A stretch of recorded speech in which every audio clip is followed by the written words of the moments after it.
Good evening, everyone. Thanks so much for joining us here at the USTA National Campus. My name's Alex Sircone, and I'm joined here with Melanie Udan. And we are here tonight for the matchup between University of Central Florida and the University of Minnesota men's programs. Melanie, are you looking forward to this matchup tonight? I'm so looking forward to this matchup.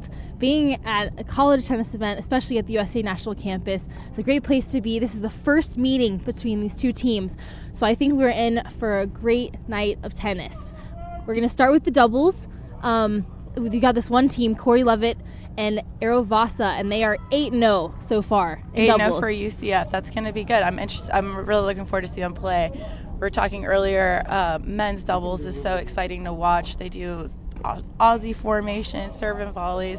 So it'll be really cool to watch and see what these players come up with today.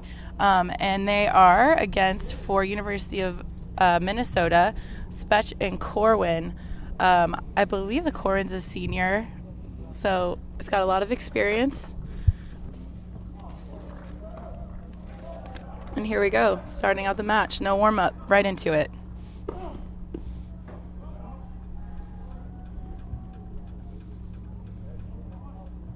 When you were playing college tennis, Alex, did you have no warm-up also? No, they recently changed the rules probably a couple of years ago. We got a full 5-minute warm-up for the doubles, which obviously is helpful because you get to hit against your opponent for at least a minute or two and get a feel for them if you've never seen them before. So to me, it would be so crazy to just go right into that first serve without even warming up any serves. Exactly. You get at least a little feel for your opponent, especially if you've never seen them before or never hit with them before. So that's a little bit of a disadvantage. Yeah, it's well, the thing is, a disadvantage is for both teams, so I guess it's equal, but still, it's so fast-paced, no ad scoring, only 1 set to 6. It's so quick, and these players, I feel like when you first walk out to the court, you've got the adrenaline, you're super, super pumped, and it's just super fast moving. So, here we're already into 30 love for Minnesota, just 2 quick points right off the bat.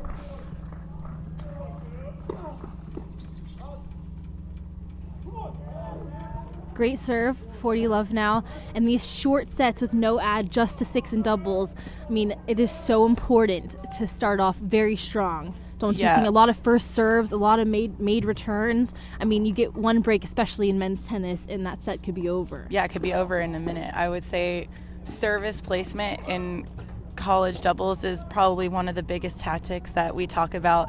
You'll see the players signing to each other, serve body, serve wide, serve to the forehand, because that's how they structure their points. And the serve, the placement, how they serve, kick, slice, all of that, it's all strategy, and I think it's really important that they start out strong.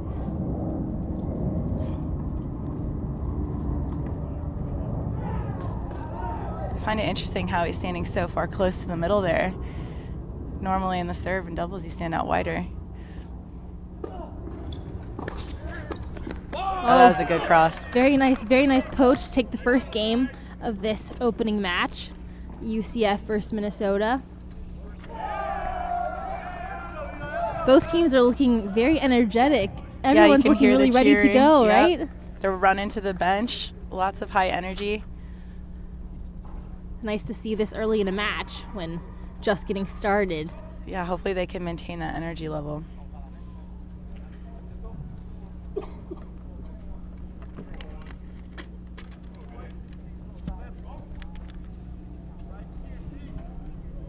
UCF to serve. This is the undefeated doubles team so far. They're on 8-0 winning streak. It's good hands up in net.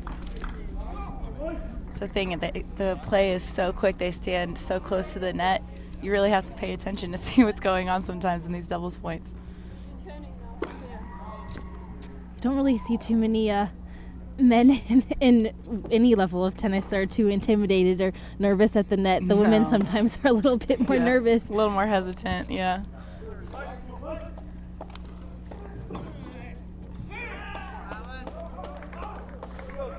.30 love, UCF.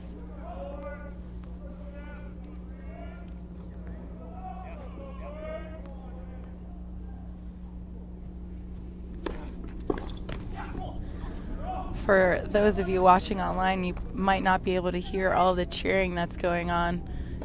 Can hear a lot of Go Gophers from Minnesota. Everybody's cheering each other on. It's a really cool atmosphere here. Some other college matches going on here at the USTA National Campus tonight.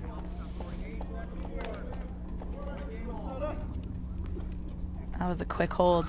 Great service start for both teams, holding pretty easily to start off this match.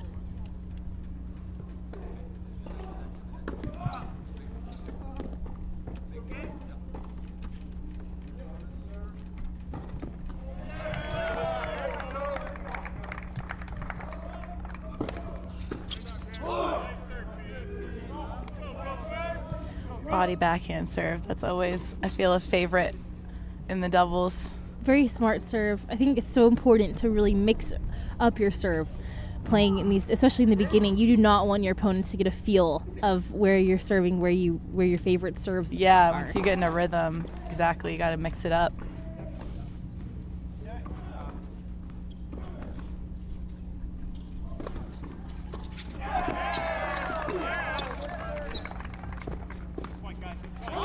Very nice. Point. Awesome angles. Good movement at the net. Both teams really, really starting off strong, moving a lot. Sometimes people are a little tentative in the beginning of doubles matches, and we're not seeing that at all here. Yeah, they must have had a good warm-up. Let's go, Eli.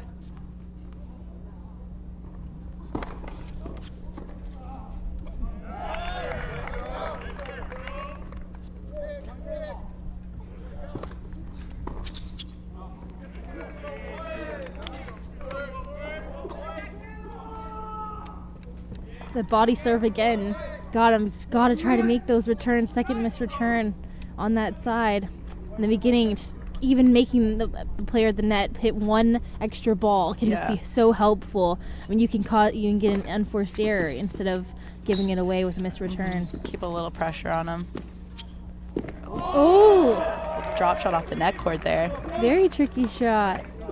That was well executed. And another easy hold, it looks like. Just to check in and give you guys a score update, it is 1-all on both of the other doubles courts. On line 2, it's 1-all. On line 3, it is 1-all. It looks like all the teams are staying on serve and serving strong. Let's go, Joe.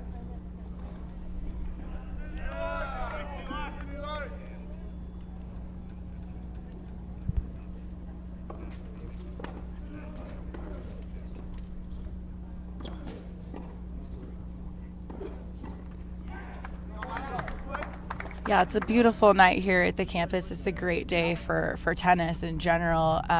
We've got on court 2 for UCF, Sokolovsky and Rubio versus Levine and Kristanovich. And on court 3 for UCF, Tecomps and Kersnerman versus Minnesota's Alpeza and Ogilvy. So we'll return back to court 1 in just a minute and catch back up to that.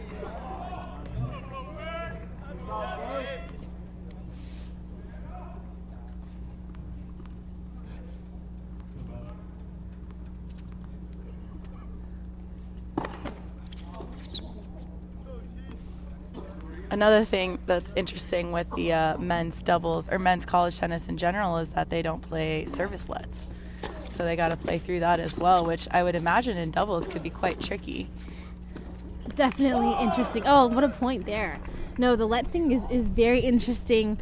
You have to be ready for anything. Yeah. You never know that what that serve is going to bring you. If it's going to dribble over the net or it's going to like come really quickly at you. Yep. You just got to be ready.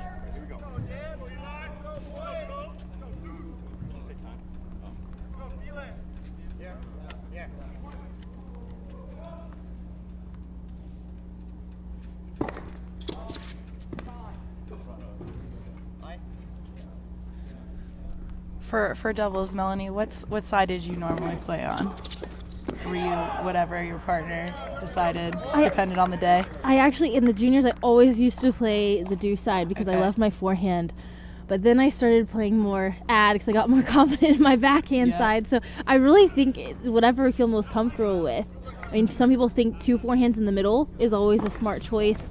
I've heard that as well. Yep. Yeah, I think it really just depends on the team. You want both people to be comfortable. Yeah, and what's tough here too is at least in playing on the professional circuit and you're playing doubles, you have a set. So say you're playing on the D side, it's not working out so well. At least the second set you can switch it up. Here in this college match, it's one set and done. So you have to know what side you're really comfortable with returning on, and if you like inside out forehands, you want to play on that ad side. So it's another more strategy with the doubles. There's so many tactics to it. At 30 all here, UCF serving.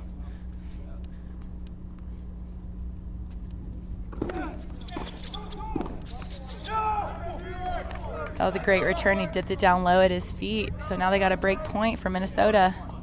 First break point opportunity of the match.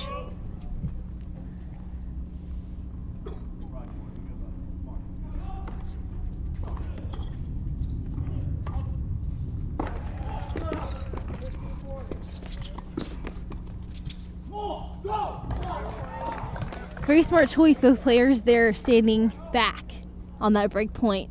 And he got an opportunity even after UCF hit a great volley there. He was able to get it back because of standing back. So that is something that sometimes it is a good choice to do that, especially when you have the other team serving well and being really, really aggressive. You give yourself a little more time, a little more space, and stand back.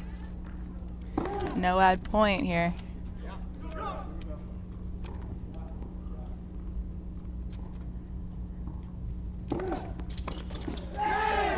Good serve on the deciding point. Very nice second serve. That was two break point opportunities there because no ad. It's a lot of pressure on the serve and return with that no ad. I wonder how they decide who's going to take it. What that conversation sounds like on the court between those two players. Especially this early, because it's not like they've had a lot of opportunities to see who really has been returning better. I think if I was on the court, I'd probably rock, paper, scissors for it.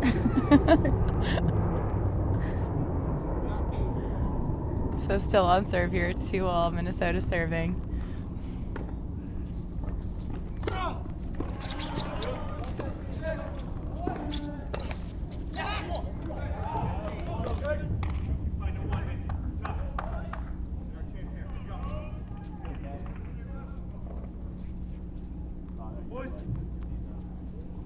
I've always thought that college tennis players always played such good doubles. Whenever I played any college tennis player in a match, they always were so strong. They always looked like they knew exactly what they were doing. And in the pros, sometimes you don't find that. I think they practice so much doubles. Did you practice a ton of doubles when you were in school? So much doubles. There's so much emphasis on it. And some people forget, they say, oh, it's only 1 point out of the 7, but that 1 point is huge. You start out and getting that momentum is the best feeling. You start out with a good win on doubles and you go into the match up 1-0. The difference between winning 3 singles matches and 4 singles matches doesn't seem like a lot, but it's a lot. And, the coaches, they'll spend a lot of time doing doubles drills in practice, working and executing on transition.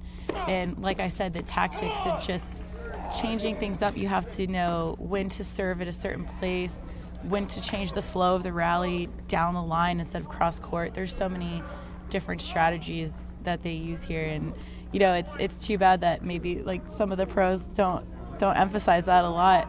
And it's all about the singles, but there's some great collegiate players doing really well on the doubles tour right now. There are. I mean, you can just tell like they have the experience, they've done the practice, they really know how to play. Yeah, and it's confidence too. Great overhead there from Minnesota. Game point now. Stay on serve.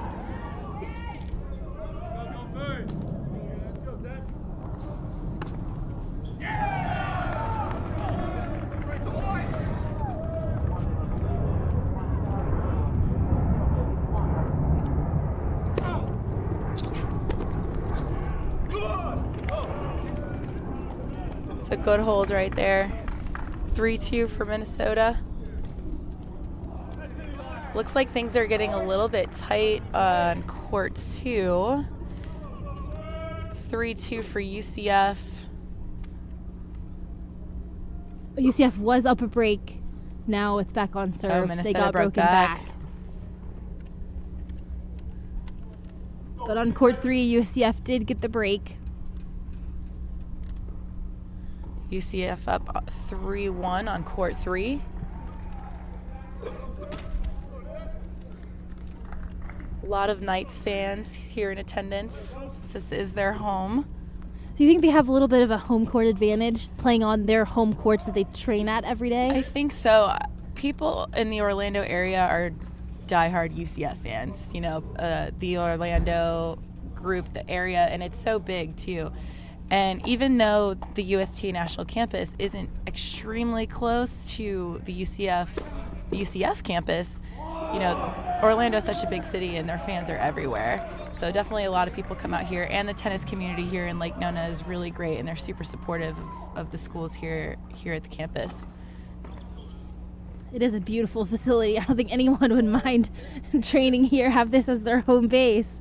Yeah, it's not a bad way to spend an evening.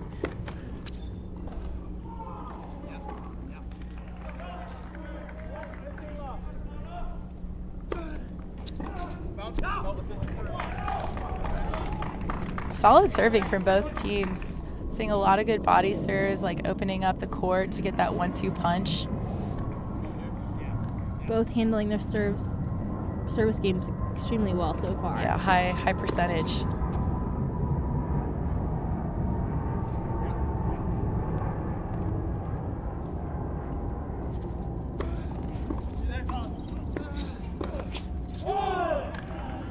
Strong return, like you said, the 1-2 punch, but that was on the returner side. Mm-hmm. Return, and then that person at the net looks to poach, got the easy poach, and put the ball away.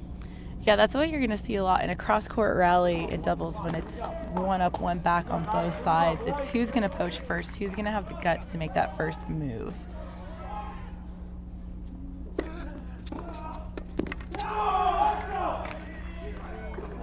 Triple break point opportunity here. It's no problem. He's just going to hit 2 aces and they'll be back to deuce. There's another break point opportunity. That's right. That's too. right. The no ad. Oh, great serve out wide. Maybe you called it. There's the I think first he got one. his racket on it though.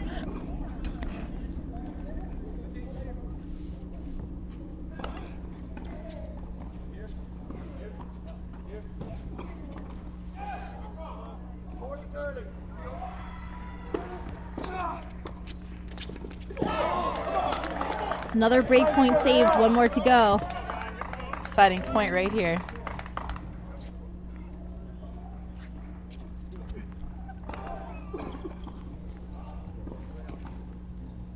I was always told that the 5th and the 7th game of the set were the most important. This would be the 6th, wouldn't it? Yep. Big difference between 3-all and 4-2. Big difference. Second serve here.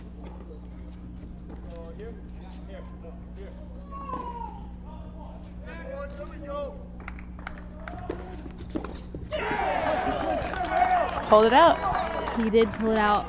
Wanted to notice the signaling from the person at the net. See, with his fingers, he was signaling his partner where to serve. A lot of players will do that, and that way they make their decision last minute, and obviously with the signaling and not yelling at your partner. No one knows what they're saying. Trying to be discreet. So, hey guys. That was Francis, TFO. He dropped by. He wants to work say on hello. his commentating. He wishes he was here, sitting here, commentating. So just a score update on court 3. UCF is up 4-1. Maybe we'll check out that action to see if we can get the end of that match.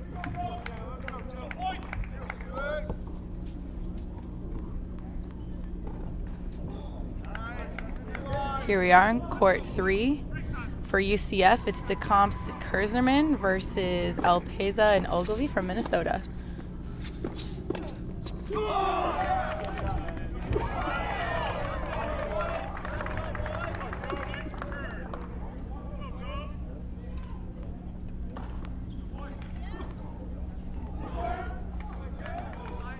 Double break up. This is going to be really tough to come back in this set. Yeah, momentum is huge in doubles.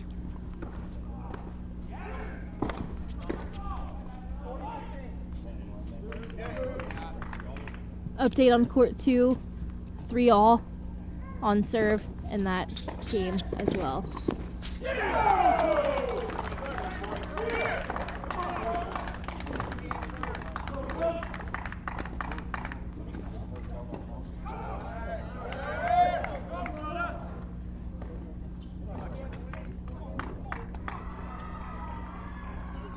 All right, game point for UCF right here. Hopefully they can take a 5-1 lead.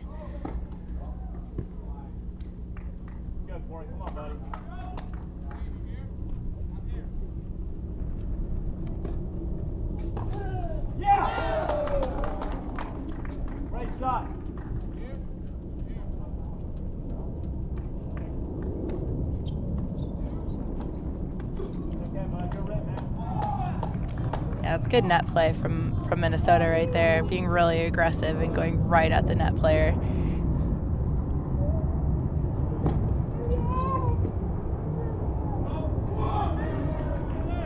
Deuce point again to decide this game. We actually have seen quite a few deuce points already so far. A lot of close matches, a lot of close games. Yeah, you know, and it makes you think, like, even though the score is 4-1, maybe these games have been going really close, and it's, you know, you always say, like, it was a 4-1, 6-1 match, but really it felt like a 7-5. Oh my goodness, great get. That was a great point. Too good. Too good from the UCF team. Really using their overheads and mixing them around the court instead of hitting the same spot every single time, Yep. angling it off. Great shot there. Yeah, and it was good defense by Minnesota hang in there for as long as they did.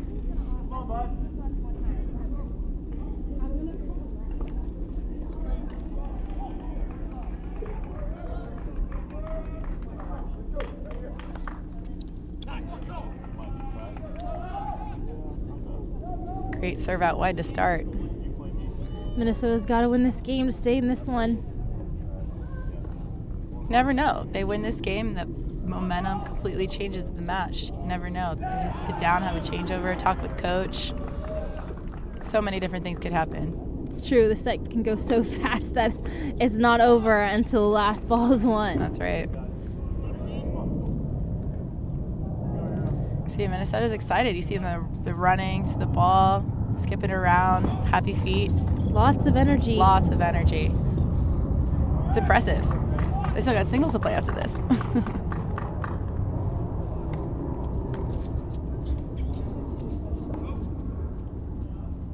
I think the coaches work with them a little bit on making sure their energy level is really ready to go for these matches. You've got John Roddick as the head coach of UCF and Jeff Young as the head coach of Minnesota. When you're playing, did your coaches really help you be ready for the matches with a lot of higher energy starting off in these really quick doubles matches? Absolutely. And I always am impressed by college coaches in the way they have to manage so many players because, you know, you have 6 to 10 people on a team and every personality is different. So each person's going to get pumped up in a different way. And I think that a good coach knows how to really tap into that. And also, too, an important manage is the energy levels, and like I said, you don't want to completely blow it out in the doubles, and you have to really kind of pace yourself. You want the excitement, but you don't want to wear yourself out before the singles. It's a balance. Exactly.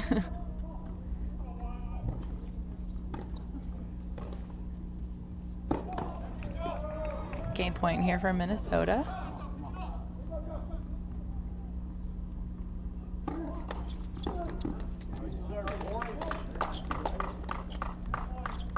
Oh, got that net cord. Little lucky, but they needed it. It was a good play. They switched it to go in the down the line rally. Sometimes can be a useful play. We're still on serve on the other courts, on courts 1 and 2 right now. We'll stay here on court 3, see where the end of this set goes. See if they can serve out the match.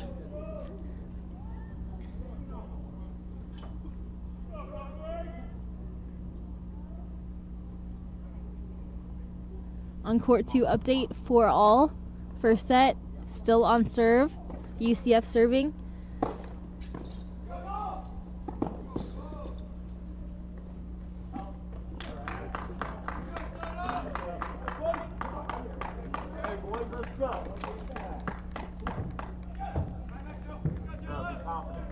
Court 1 update for all also first set. So 2 very close matches.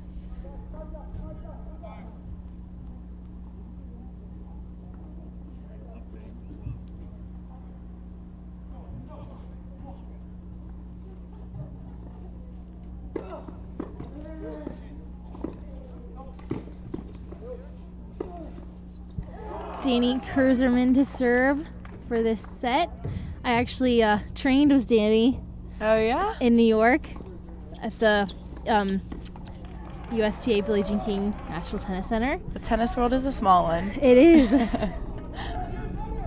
He's a great kid, really hard worker, so fast. I mean, he is just lightning fast. I'm sure we'll get to see a little bit of that in his singles. Yeah, that's the type of people you want on a team, people who are hard workers and that really push your teammates to give it all in practice and matches every day. Those are the good team players that you want to be around. Yep.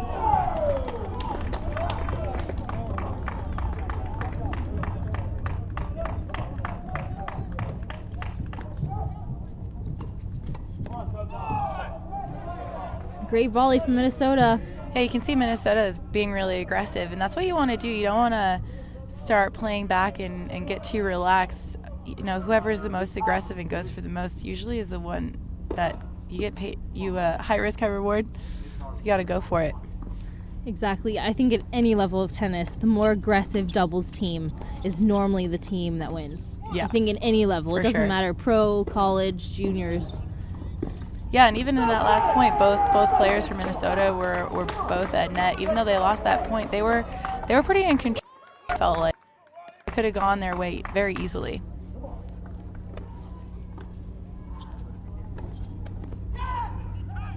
Again, another good move. Just didn't quite execute that volley there. So set point here, I think, for UCF, 40-15.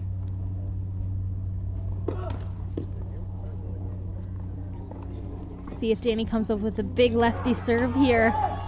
Those lefties serving and playing against them are just so difficult. So tough. Returning the serves. It's never easy. You just don't practice it enough. Yeah. In practice, you don't play no against matter how lefties. much experience you have, returning against lefties.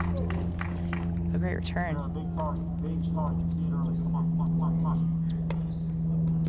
Great point here. Defense. Oh, not quite. Good point. UCS got another chance here.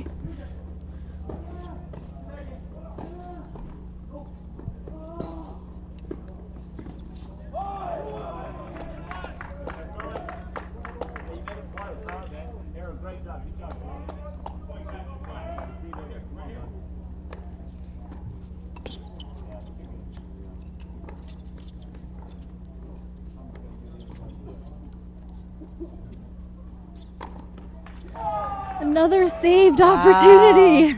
See, that's what I'm saying. They were both at the net. They're in control, and the two UCF are back defending on the baseline. I think UCF really just needs to do a serve and volley both at net and just stick it and finish it. Sometimes what happens between players, sometimes you're up and then you kind of relax a little bit and you just get comfortable.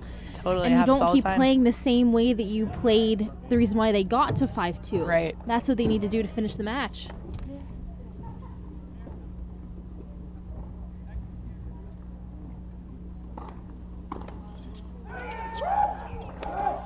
That lefty serve. There it is. Right up the tee.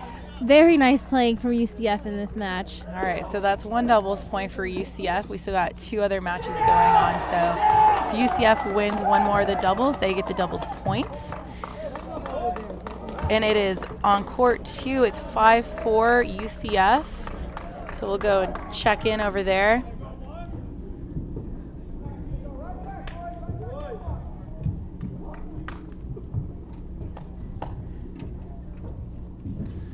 Minnesota's serving 30-15.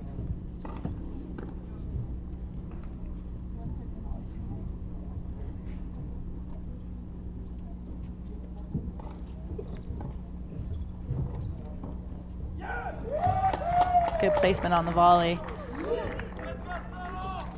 Very nice move. Some people don't know the timing of when exactly to move when they're looking to poach. Yeah, you don't want to go too early. You don't want to go too early. You don't want to go too late because you won't get to the ball. Yep. You don't want to go too early because the opponents will see you moving. So it's really all about timing and having your racket ready to go for that poach. Yeah, I remember doing a lot of fakes on poaches in college. That was one of the tactics we used a lot, just because there is so much poaching, and sometimes even just moving around a lot can trip up your opponent because they're not sure which way you're going to go.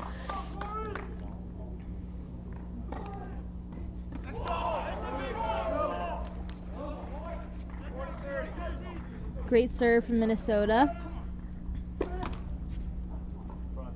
It's their game point to take it to 5-all.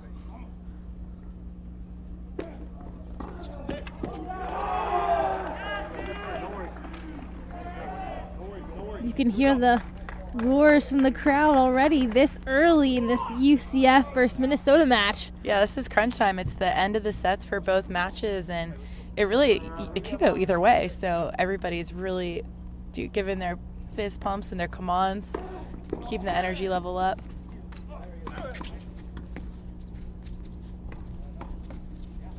Nice point here. Oh, very nice close. That's the way to play. Volley and keep moving forward as much as you can. Yeah, that was a great point. Here's a replay. Great hands from both teams. And the close from Minnesota. Right down the middle. Down the middle solves the riddle. Always. Always a good play. 5-all.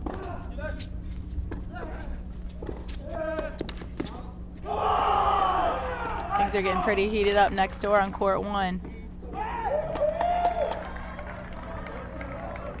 Both matches are going to come down to the wire.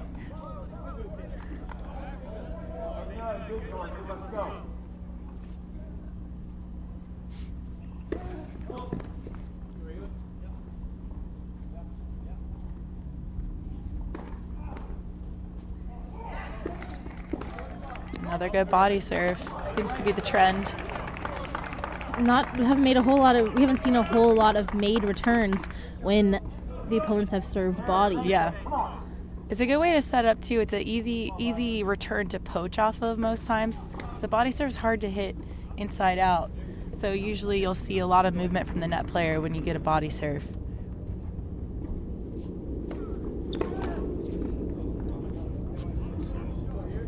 Uh-oh, double fault. I think that was the first double fault we've seen today. That is the first double fault we've seen. It's been good serving. I'm surprised. But the problem is you not want a double fault at 5-all. Not at 5-all. That's such an important game. No free points. Don't want to give any free points away. Yeah, I got loose. It was up 30 love. Got a little loose. 30-15. Great close again. Yeah, he kept his cool there. He didn't look like he really wanted to come in on that ball, but he moved in and he stayed comfortable. Nice angle on that volley.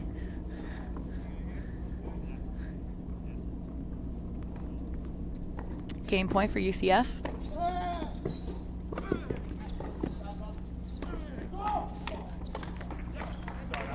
Almost. That's one of those where you just say, oh man. And you just try to forget it. Shake it off.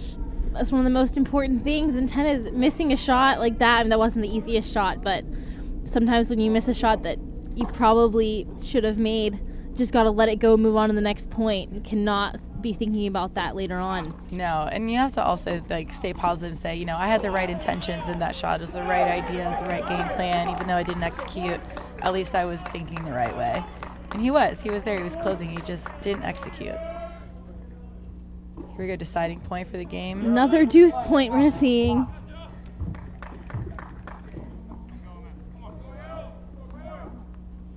This could be the decider right here of this match. Great serve from UCF and great overhead. So 6-5 for UCF. Score update on court 1. It's still 5-all over there. So they are also on serve, battling it out.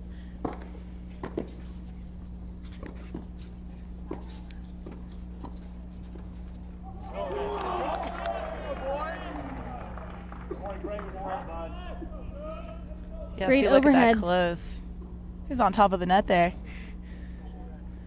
All about setting your partner up in doubles. You're always thinking about how can I set my partner up with this first shot, and then you want to give your partner an opportunity to finish it off. Yeah, 100%. It's a good feeling to make your partner look good. Always.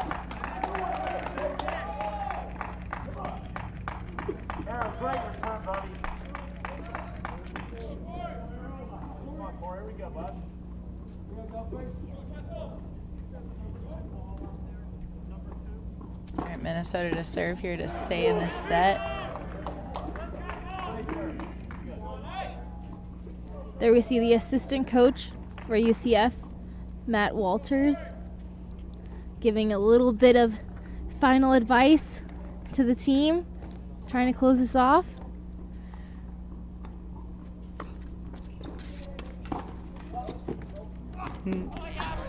That almost bounced back over the net. I don't think he meant to do that. That was a drop shot that didn't even mean to. I think he hit the side of his racket. I would have said I did that on purpose.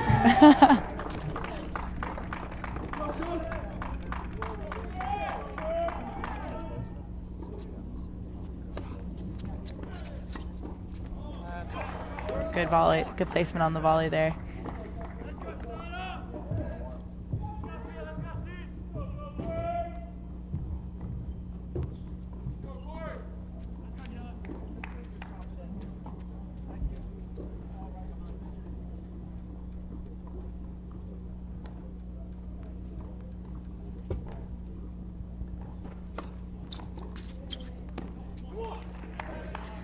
A 40 love. Looks like an easy hold. I think we're definitely going to a tiebreaker in this match.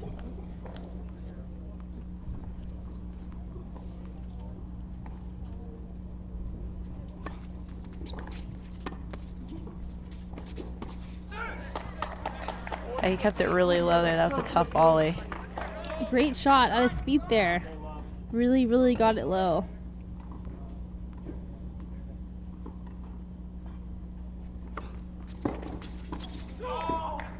There's that game, and to a tiebreaker we go. Just a quick score update for you guys. UCF leads 6-5 on court 1. And is serving for the match. Oh yeah, UCF. they're up a break there.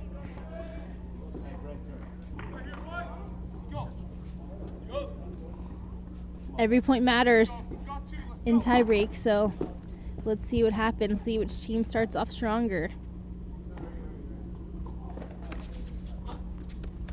Oh, there's the let. There's that let we were talking about. I've hardly seen that, so that's so interesting to see. I would feel horrible winning a point that way. Let's see the replay. He tried so hard to get it. I feel like I would just stand there and just let it come to me and hit it back and get ready for the next serve, and I would have already lost the point because I wouldn't have known. Yeah, you wouldn't even thought to run for it. These guys have experience with it now, so.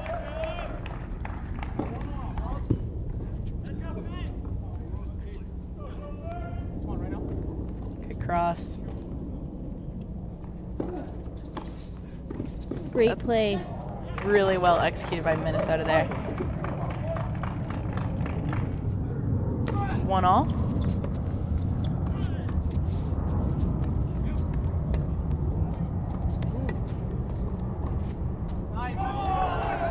Wow, Minnesota's hands to the net are looking very strong. Yeah, it's a very dynamic point, and it's always seems like who can come up with the most creative, best shot in that kind of point. They're solid at net right now.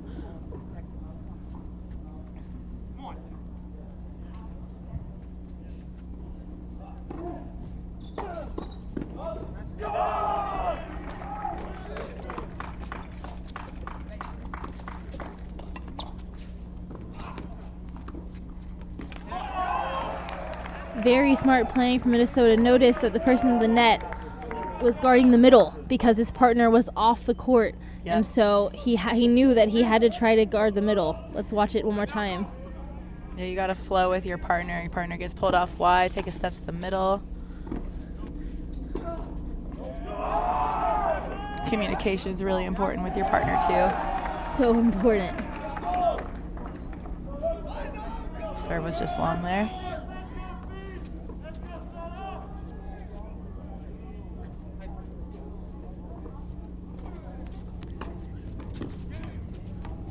Good hands. Just a quick update. Looks like we're in a tiebreaker on court 1 as well. So we've got 2 tiebreakers going on at the same time. This is what college tennis is all about right now. This is the exciting time.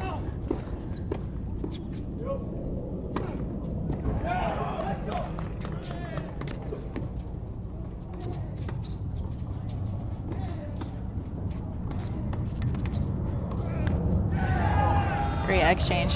Seems like these points are getting longer in this tiebreaker. I'm really enjoying watching this Minnesota team. They just seem so strong at the net. When both players are up in the net, they're really difficult to beat right now. Yeah. Up a mini break, 4-2. No matter how much tennis I play, I still always forget when I'm playing a tiebreaker that you're supposed to switch sides at 6 points. The chair official had to tell me every time. I would have forgotten. Every time. Really? 4-2 for Minnesota.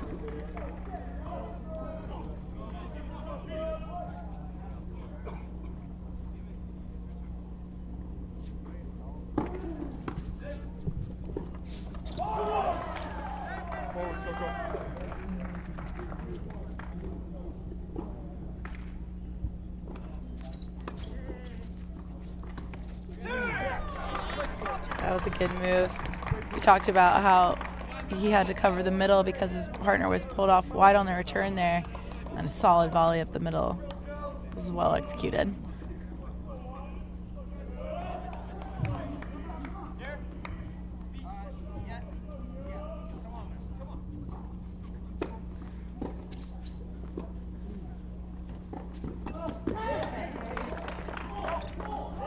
Wow. What a great return. Perfect placement. Doesn't get any better than that. The Knights thought that was going to go a little bit long and they ended were up dropping hoping. in. Let's see the replay. Very, very, I don't know if that was high percentage shot right there, but really paid off. Let's did, give it paid 5-3 off. lead in this tiebreaker. A little bit of a shank there. Sometimes that happens when you take your eye off the ball just for a second.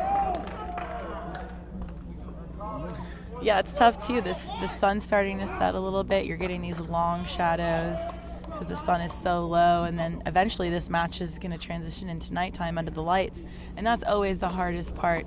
College tennis, you get a lot of night matches, and that's one of the things as a player that you have to deal with. Oh, So the Minnesota team had the umpire caught him that he had touched that was a touch. the ball Yep. when he swung at the net, so therefore they automatically lose the point. Right, so now it is 5-all.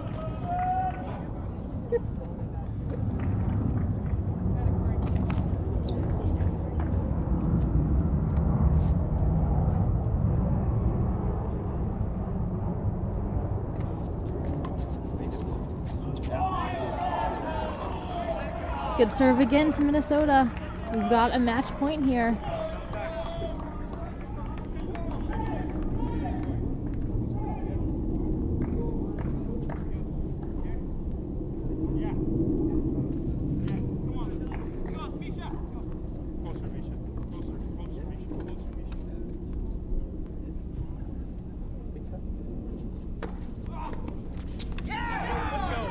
Great serves on the tee from UCF. Man, both of these matches Serving are to going survive. the distance. Yes, they are. It's currently 3-all on court 1, so we'll stick around on court 2 since this one could possibly be over in a second.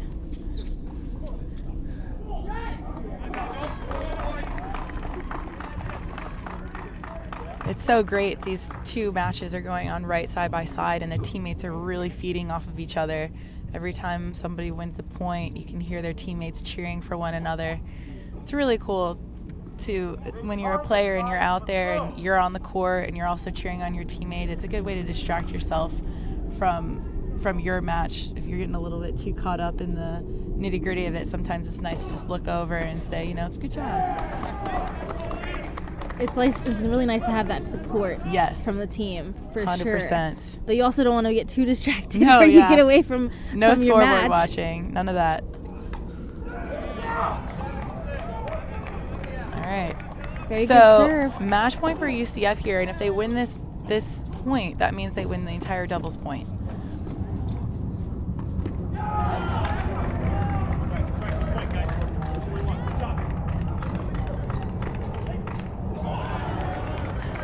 Seeing a lot of missed returns at the end of this doubles match. A lot of first serves in, and that's causing some mistakes. Returning is hard to do when you're nervous.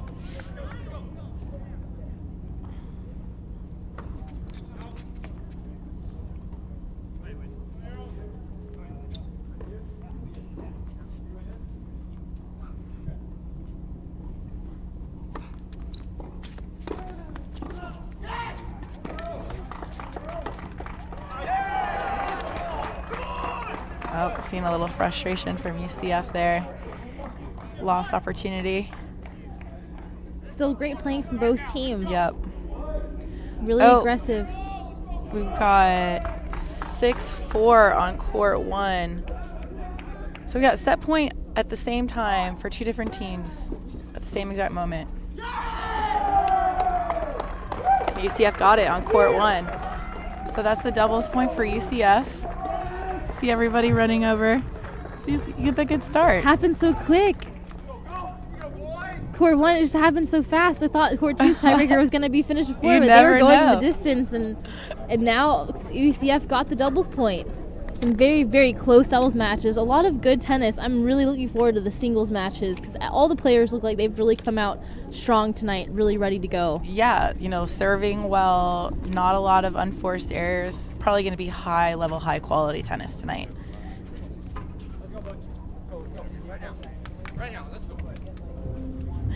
So they get a 5-minute break here before they start up the singles. So I think we're going to take a little bit of break, and then when we come back in 5 minutes, we'll have some good singles lined up for you.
Welcome back, everyone. Here we are on court one of the singles. We have playing for UCF, Corey Lovett, and for University of Minnesota, we have Felix Corwin.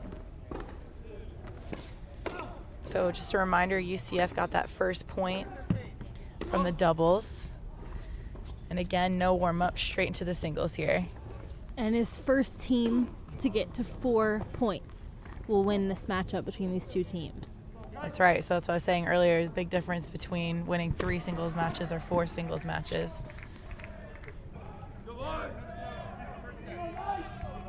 Again, starting out these singles with a lot of energy. These players are really cheering each other on, running around the court, running to the bench, running to the ball. It's good energy. Hope they can maintain this throughout the evening.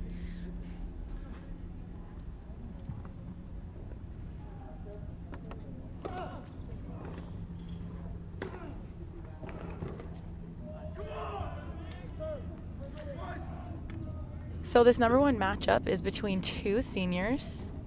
Corey Lovett of UCF actually is a transfer from University of Alabama. So Alabama's always had a really great program, so I'm sure he's got a lot of experience in high-pressure situations.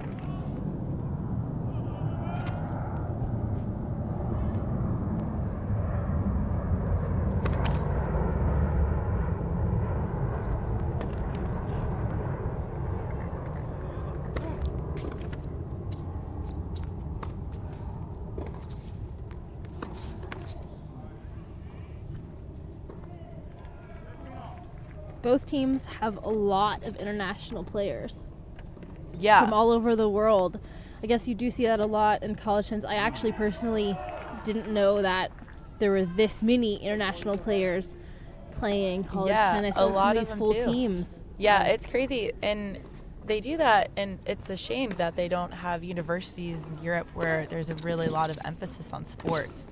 So that's why you see when people are serious about their tennis or other sports too, you know, they'll look to go to school in the U.S. because in Europe or other parts of the country they don't have universities that have an emphasis on athletic programs.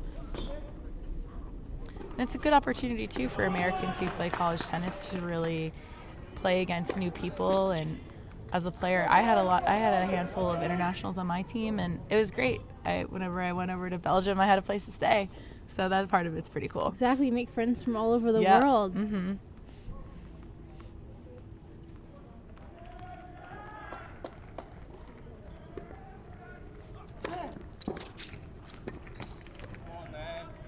On this court, however, court 1, this is an All-American lineup, both from the States.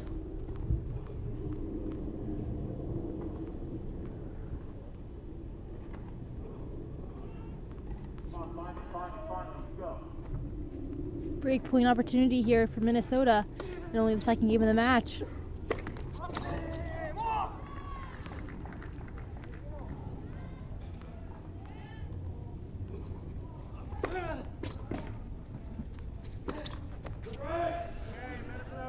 Break. Tough shot there. That was a tricky shot. Yeah, it's tricky. That low slice, not really sure what to do with it. Didn't look like he really used enough racket speed. Yeah, I don't know. I might even try to chip that. I don't know what I would have done. You know, those types of situations, and when it's a tricky shot, something you don't expect, you kind of just do what you do. You can't think about it too much. So Minnesota's got the 2-love lead already with a break. Here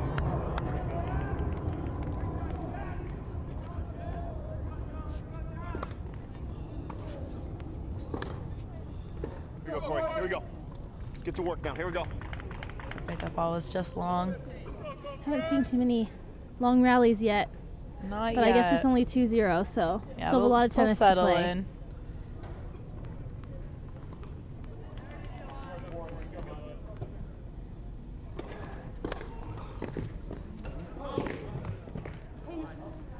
Oh, that was a close return.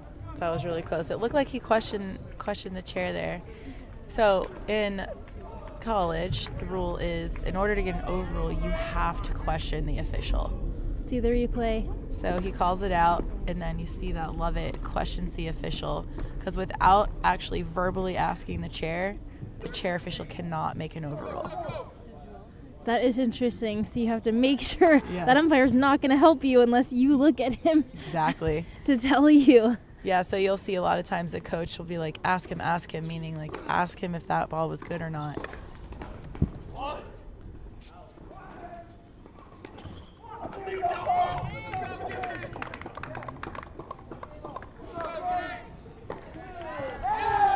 Great return. Huge return from Lovett. Big run around that second serve, inside in forehand. Let's watch it one more time. Very, very nice. Yeah, he followed that in really nice with his body moving forward through the shot.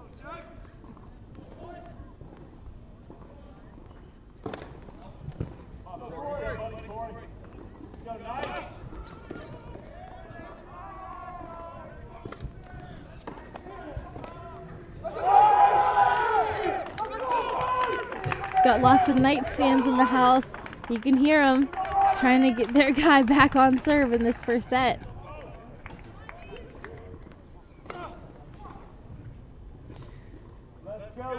As the away team, that's tough too. You know, you win a point, you're home, you win a point, and you hear loud cheers. It's great. Then if you're away and you hit a great point and it's crickets, it's tough sometimes. It is really hard. It's a mental game. I mean, tennis is a mental game, and then you have not much support out there. You know, I mean, it's pretty tough playing against not just one person. You're playing against a whole crowd. Also, yes, absolutely. Messes with your head a little bit. Absolutely. There we go. Back on serve here in court 1. Crowd really, I think, helped Lovett through that break a little bit.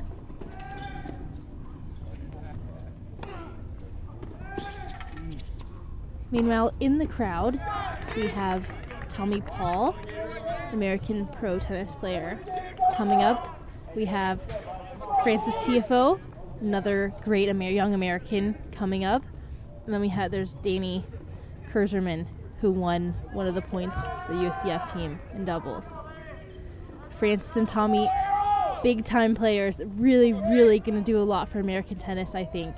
And we're always looking for the new male tennis player, new Andy Roddick, and I think one of them could really be it. I think so too. And what's really cool about Francis is he's such a fun person to be around. You know, both of them, Tommy too. They're just good kids and cheering on their friends, getting the crowd really into it. Sometimes the crowd can get tired, and then you just have a couple people, you know, give a little energy to the crowd, and then they'll start getting behind them too. It's always good to have those types of people in the crowd. In a little bit, we're hoping to talk to Francis, possibly even Tommy, a little bit. We'll see if they want to come visit with us. They're doing a good job cheering, so we'll let them do that for a while.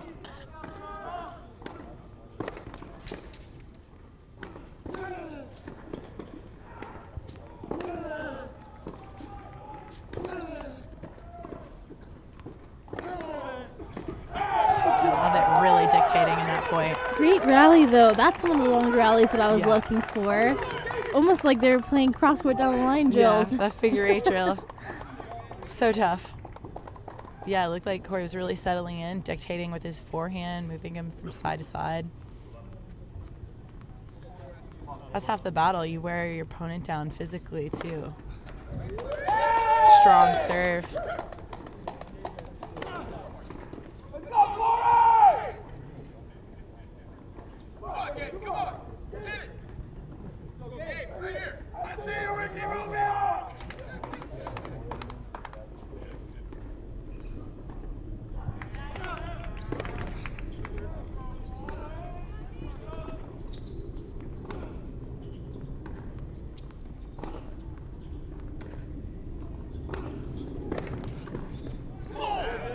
Big second serve from Corey Lovett to get it to 2-all. Great game from him after breaking back. Game. Yeah. And that really gave him a little bit of momentum like you were talking about earlier. Yeah, and it's important too, like, you know, it's a long match. You have a quick break out in the beginning. You know, you can't get phased by it or discouraged by it. Yeah, great serve up the tee there.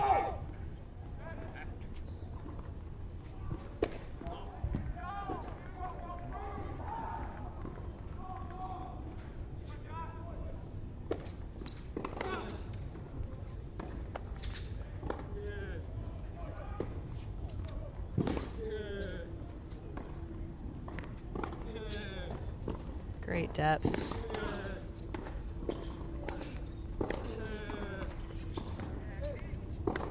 Yeah. Great execution there. He set up that point so well and waited for her shot. Lovett is really settling in, just like you thought. See the replay. Heavy hitting.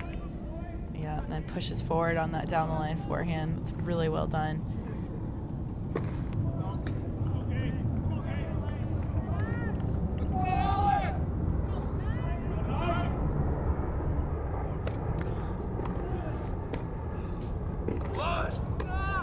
Wow, Lovett had a great return there, and it looks like Corin just came up with a good shot off of it. Sometimes you get a good return and a better return off the return. Exactly.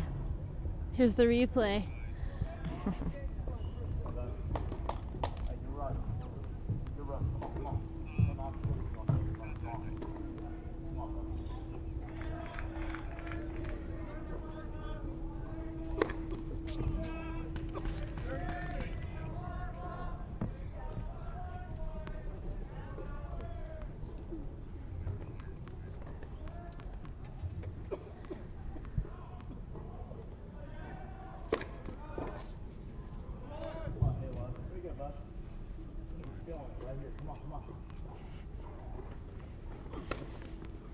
Third 15 here for Minnesota.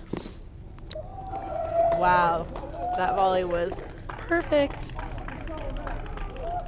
And I think he slid into it too. I was sliding on hard court. Scary, but guys do it all the time. I don't understand. Well, that's a great drop He made volley. it look so easy. That is a great drop volley. I never liked sliding on hard court. It's just so easy to twist your ankle. Yeah, you have to be careful. You have to be really careful, but so many players do it. Yeah, these guys are strong too, though, so they do so much work in strengthening like every little muscle and tendon, ankles, knees, hips, so that they're able to really throw themselves around the court like that.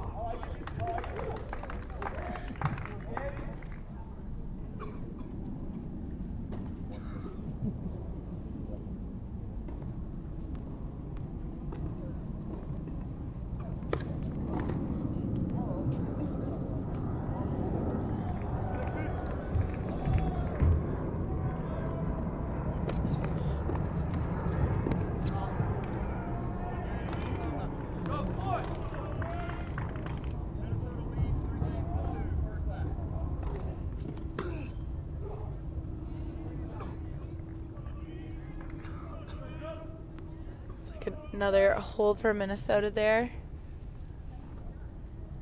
Back on serve in this match.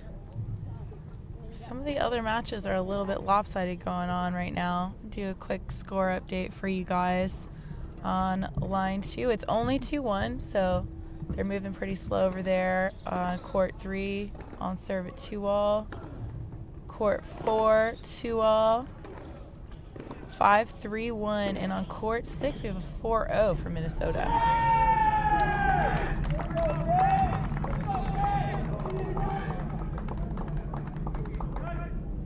Temperature's starting to drop a little bit. The sun's getting lower. It's technically still winter even though we're in Florida. Minnesota's got to be loving this though. I can't imagine. Minnesota, I'm sure, is loving being in Florida in the sun. And it's not. It's a lot warmer here than it is up there, I'm sure. Absolutely. Playing outside. Yeah, they probably haven't been playing much outdoor tennis, which makes it tough for them too. You know, going from playing so much indoors, you always forget like how much the wind and the way the sun moves across the sky really plays a factor. And when you're in indoors, you know, you don't have those factors at all. Exactly. I mean, the conditions play a huge part in a lot of matches. Mm-hmm. You know, I mean, like even just the toss on your serve Right. with the sun, like you said, I mean, you've got to change your toss a little bit. If it's windy, you know, you don't have to deal with any of those conditions when you're indoors playing. So they've definitely, I mean, they're doing pretty well for having to make some adjustments. Yeah, they seem comfortable playing out here.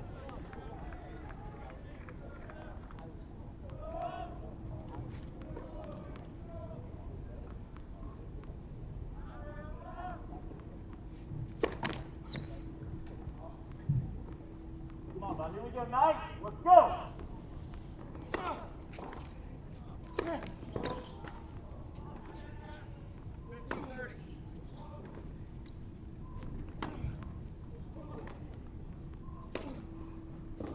15:30 here on court 1.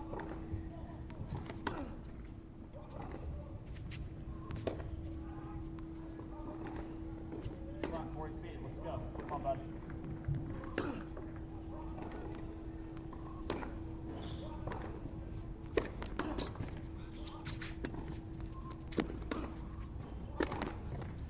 Yeah, it's well done. That was that same exact play that we saw earlier with the short return. And instead he sliced that forehand and came in behind it. Chip and charge. Let's watch it again. Yep. He learned from his mistakes. Exactly.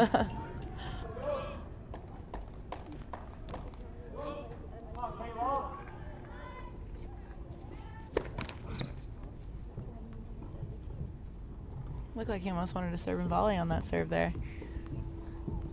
Not a bad play, especially if he hasn't tried it at all yet, to really get your opponent thinking a little bit. Yeah, keep him honest.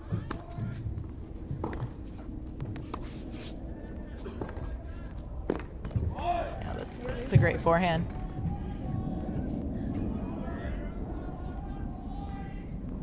Great shot from Corwin. Let's watch it one more time.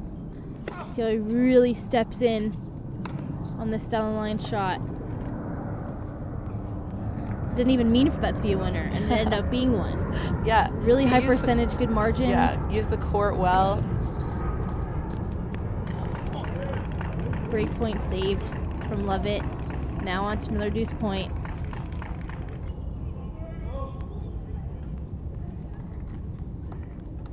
Which side would you choose to return from in the no-ad situation?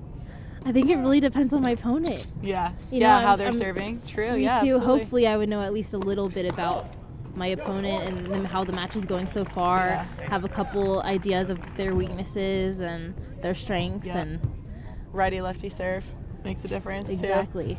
Here's the replay. Overhead. too. That's well done.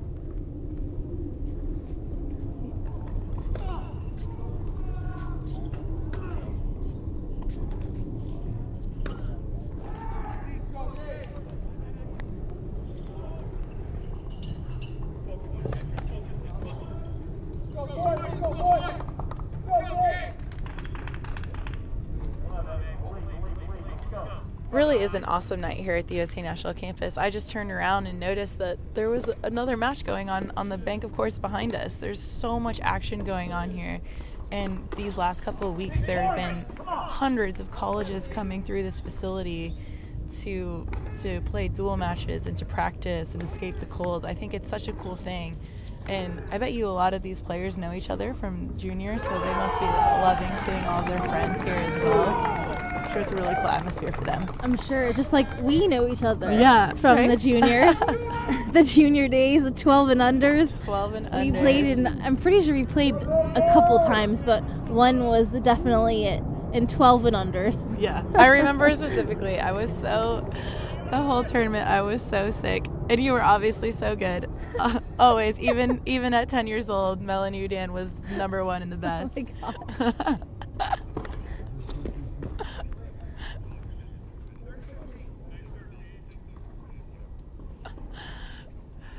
Yeah, I mean it's so crazy how the tennis world is so small. We said it earlier. You know, you used to train with one of the players here that's playing today, and it's so cool. It's such a tight knit community, you know, and everybody's so supportive. I feel like, And that's probably really helpful when you're on the tour. It really is. I mean, gosh, you play against you see the same people that you've played against in juniors and college, and they show up, as a hitting partner in the pros, or they're playing college tennis, or, I mean, this tennis world, you're right, is very, very small. You really can run into anyone at any given time. Yeah, for sure. And especially at a facility like this where it's just all tennis all the time and people are attracted to come here. So, you're bound to see. It's like when you go to the US Open, every tennis person in the world is there. And it is so cool to see old faces. I haven't seen you in the longest time.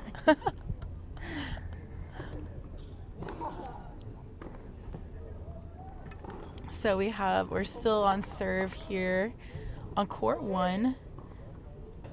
And maybe we can swing over to the number 6 court. It's 5-0 for Minnesota, cruising through. So maybe we can check in on that action, see if we can catch the end of the set.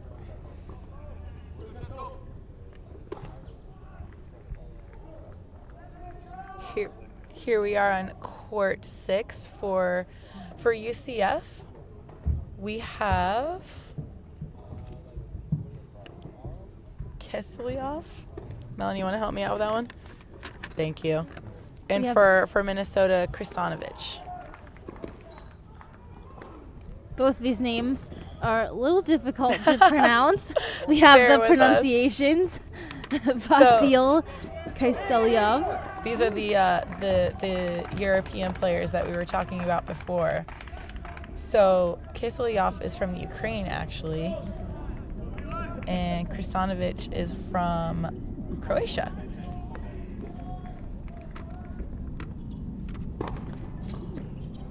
Both from Eastern Europe. I wonder if they grew up playing against each other. Possibly, and it looks like Minnesota's really, really cruising on that court. That 6-0, that set was very fast. We've only been playing for about 20, 30 minutes.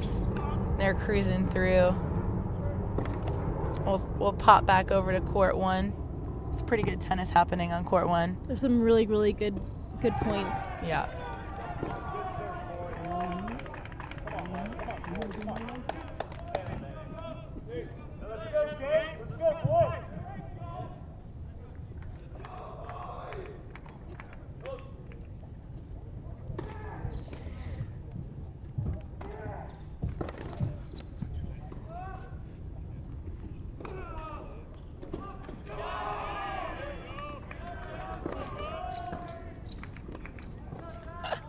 Here we are back on court 1. 4-3, Minnesota on serve, 40-love UCF. About to make it 4-all. This is a close match on court 1. I'm hoping we'll get more tiebreakers. I love tiebreakers.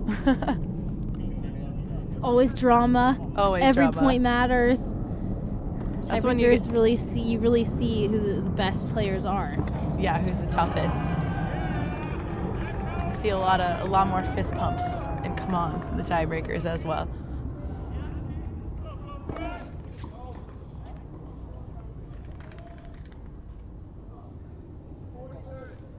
Double fault there. Still a couple more opportunities to make this 4-all in this first set.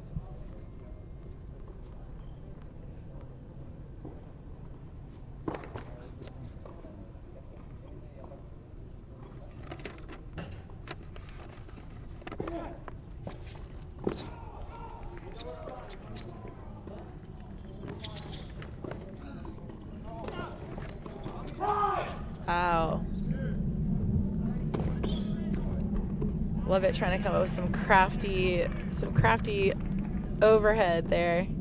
Couldn't quite make it.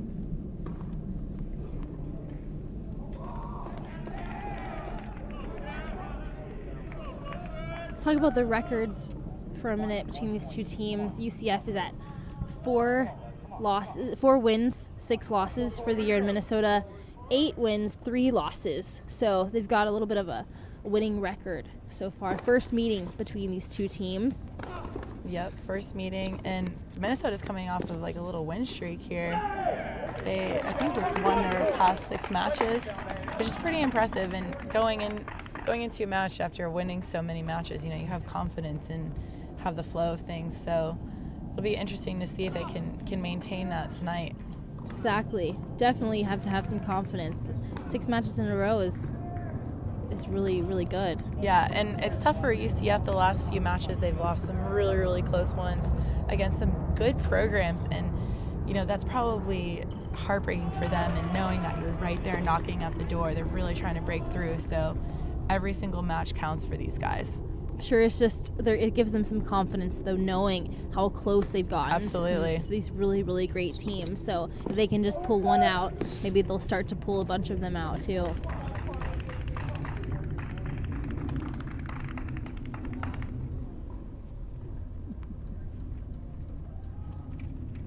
Let's see this point again. Just long on that ball.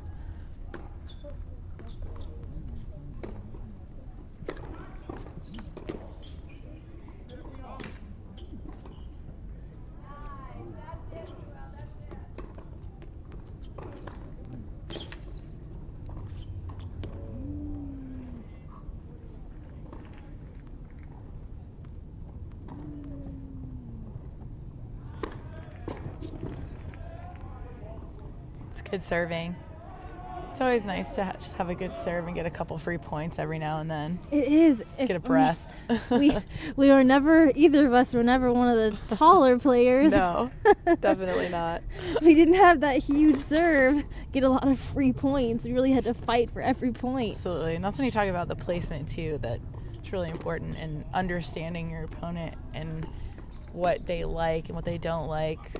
If they don't like that backhand body, just aim for that spot over and over again. Really break it down. Exactly. Big return from Lovett there. I really loved how he runs around that second serve. Let's see it one more time. Yeah, just great inside out shot, almost angled off the court. Very smart play there. Yeah, crowd's starting to get behind him here, and they know that this is a big opportunity if he breaks it this game. 4-all, 30-all is a huge point. Yeah.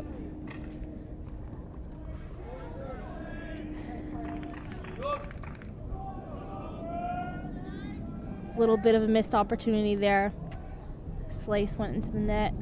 How are you? Giving Minnesota 40-30. Game point opportunity here. Stay on serve.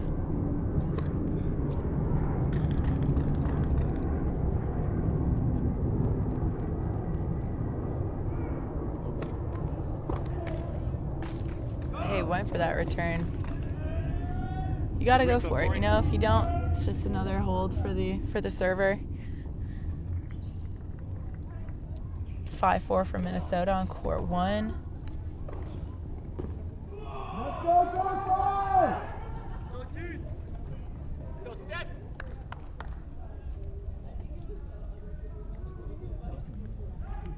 So, score update on court 3. Looks like Minnesota's up a break 5-3.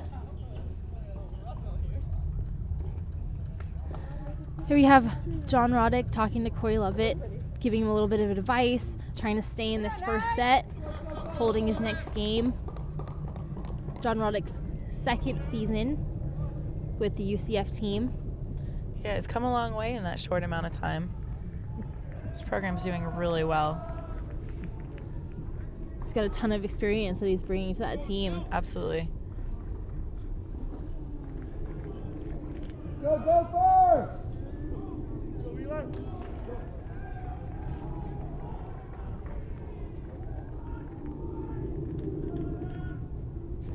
You always wonder what exactly is coach saying to the player there in that situation. It could be one of two things. I feel like it's either calm down, be cool, collected, or it's strategy oriented. Sometimes a player just needs to be told like everything's okay, it's gonna be fine, you get a little worked up. Other times say hit everything to forehand side, some sort of tactic. Exactly. I really think it depends on the player. I'm Yeah. sure, these coaches have gotten to know their players well, and they kind of know what works for them and what doesn't. Mm-hmm. For sure. A little frustration on that missed forehand in the net there. His forehand really seems like his weapon. I mean, he's looking to hit forehands. You see him on all those returns running around. So let him down a little bit. But 15-all.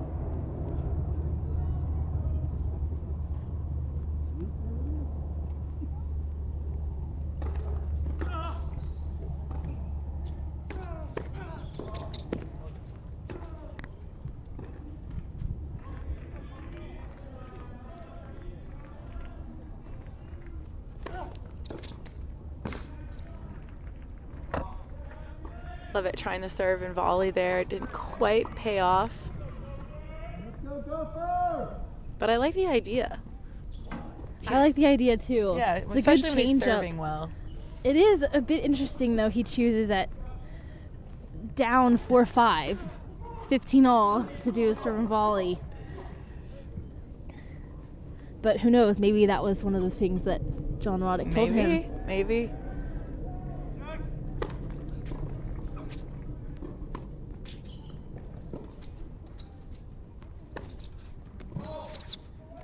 Oh, that forehand going just long, it looks like. Oh, just long. It was such a great, it was a really, really smart choice. I thought that was a really good choice. Let's see it one more time. Open up the court, Great cross depth on that court, forehand. steps in, takes it on the rise. Just long. Can't be upset though about that. I mean, that really was a Right. good hit right there. I'm sure that Corwin was exhaling a sigh of relief after that one going long, getting the break opportunity. It was a double fault right there Double fault on set to point. finish the set. Ugh. I don't know. Sometimes players, I feel like sometimes when the coach comes and talks to them, it actually can hurt you a little bit because you almost think a little bit too much. Yeah. Depending on what the coach tells you, we don't know what John Roddick was saying. But Yeah, I can get a little rattled and taken off your game because he was in momentum there, and then it looks like he just got a little frustrated and started going for too much, maybe. too many unforced errors that game. Yeah. So maybe we should go take a look at court 3. It's 5-4 Minnesota. Looks like they're serving. They're up a break, so serving for that set. We have a match between Sokolovsky from UCF and Milicevic from Minnesota. Minnesota serving here.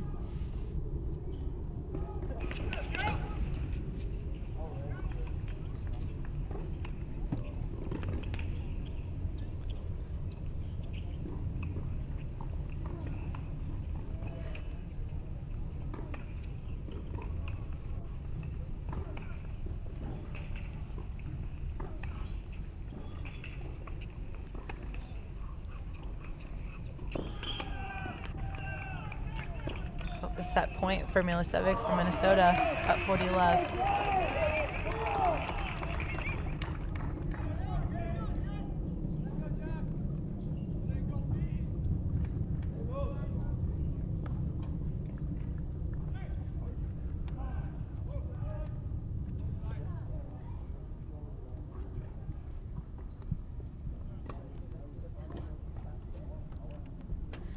Looks like the UCF player wasn't quite ready for that one. Minnesota will serve it again.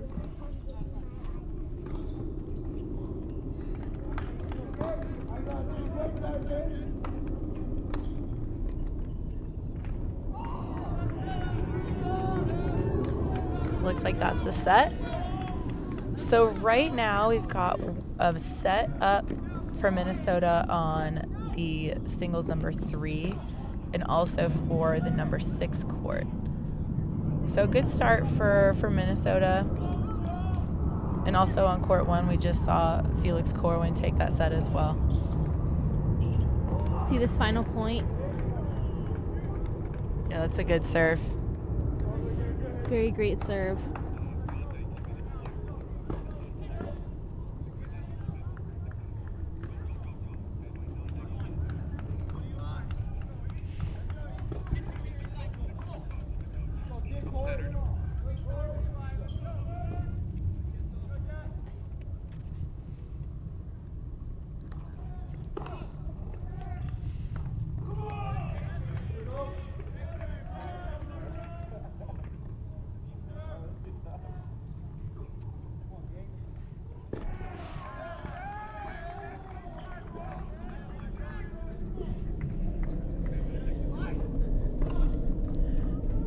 So sorry for the delay there. We were trying to bundle up. It was getting a little chilly, and I have my Florida Snuggie here.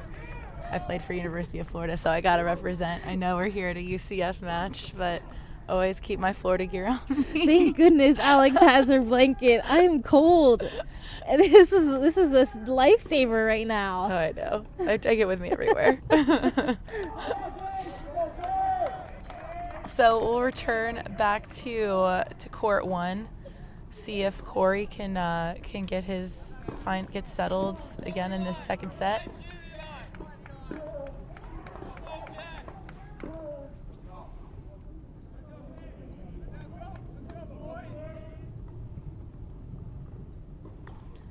Minnesota's serving up 40-15.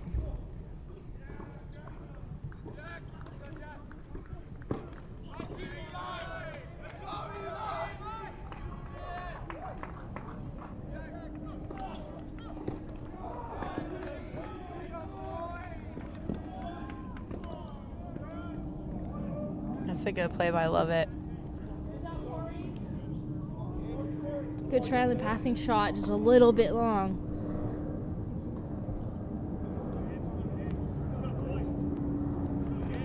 We'll see if he goes for it again right here. Down 40-30, see if he can come up with a big shot to get it back to deuce.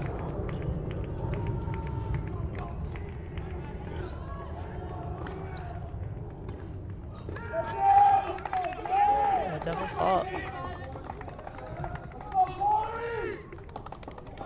Break point opportunity here. Crowds are really starting to get behind.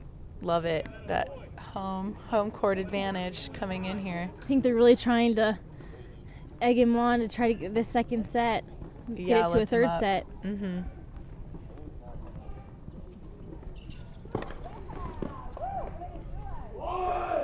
That was a really big serve. Very, very crucial serve on that deuce point. First game to Minnesota. Yeah, really big serve by Corwin, and he knew that was a big point. You could hear a loud come on after that. Let's see this big serve again down the tee. Perfect placement. Yeah, it's well done.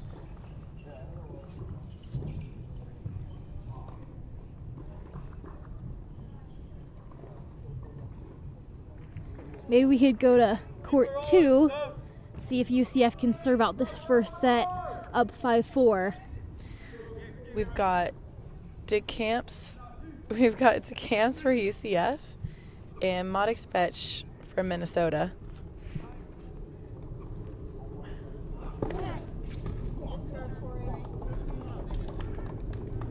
Gabriel DeCamps serving it out right here.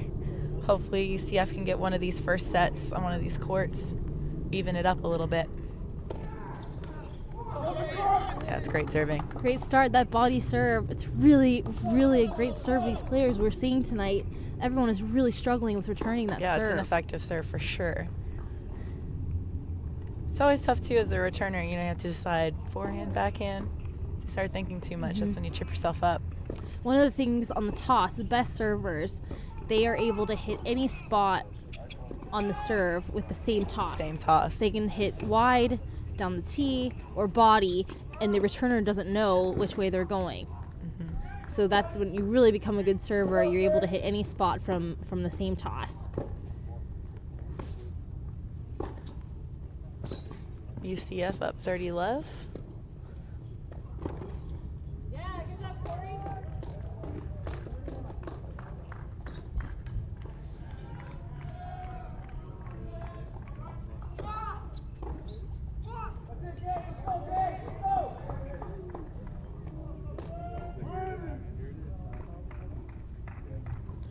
All right, we got a set point for UCF here on court 2.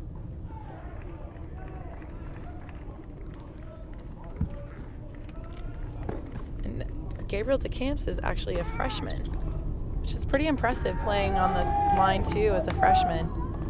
Very impressive. Yeah, and he took that set no problem.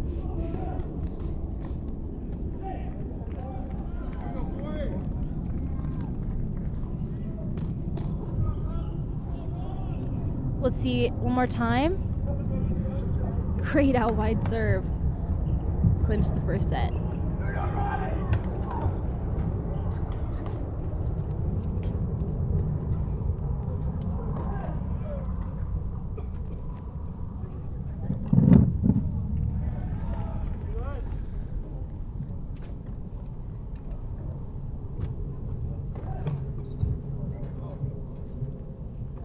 As these guys get their extra 2-minute break in between sets, why don't we switch back over to court 1, see how it's going over there.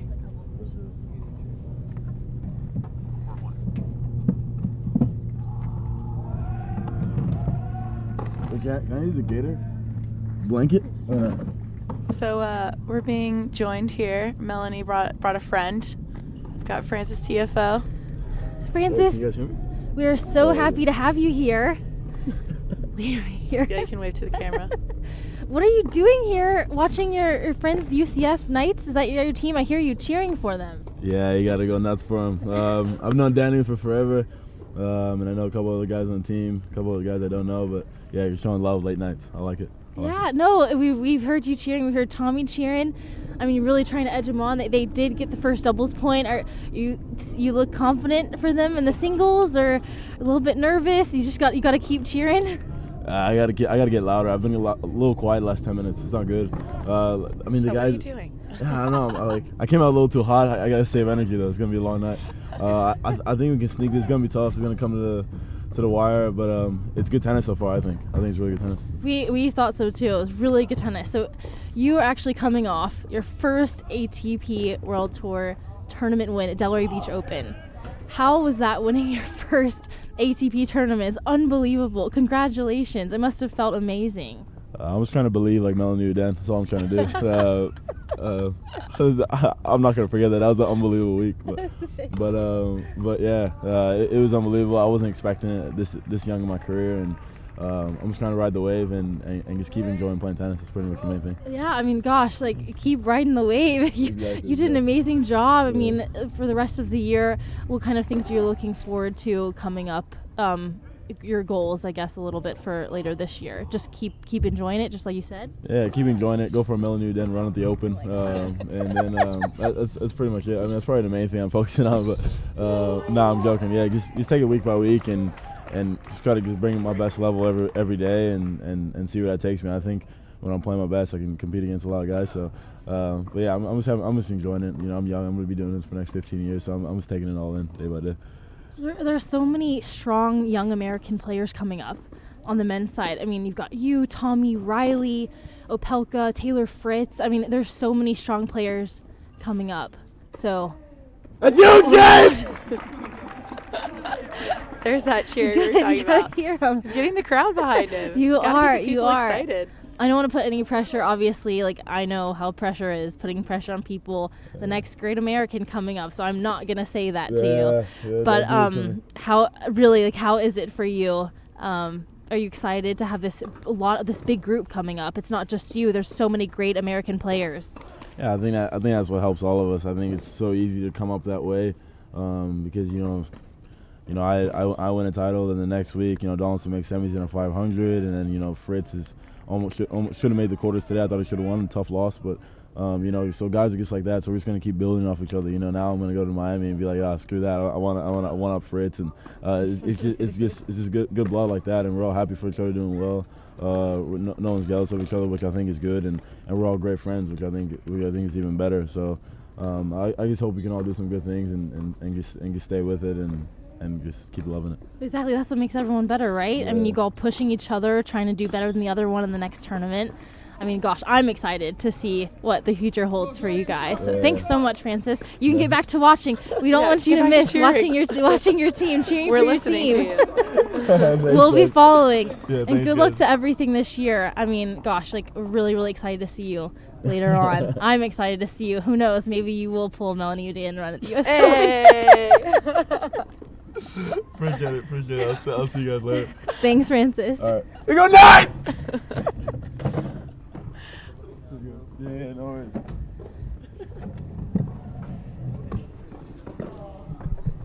What a cool guy. So humble. He's just won an ATP event and comes out and just hangs out and cheers on his buddies at this, little college match. I think that's such a cool attitude to have about the sport, Francis, 20 years old. I mean, he has an amazing future ahead of him.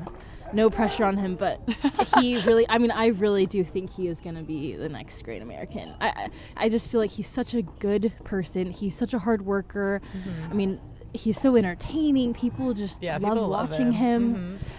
Mm-hmm. He's so many great qualities, and then he's so talented and athletic. And it seems like they have, the way they talk about, their friends and everybody doing so well on the tour, it seems just like great vibes and support all around.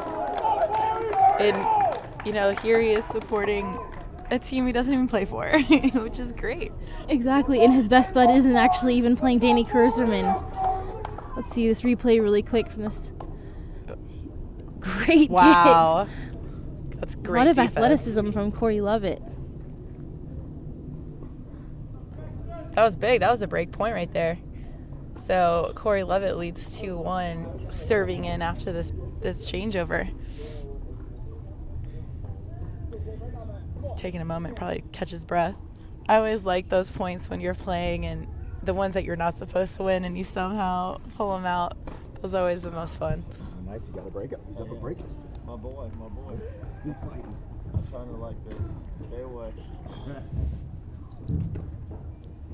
So we'll give you guys a quick score update. So we saw UCF take that first set on court 2. And on court 3, Minnesota's got the lead in the second set, 2-0. On court 4, UCF took the first set, so that's good. So we've got a couple first sets for UCF here, and some for Minnesota. A lot of close It's going to matches. be tight. It's going to be tight.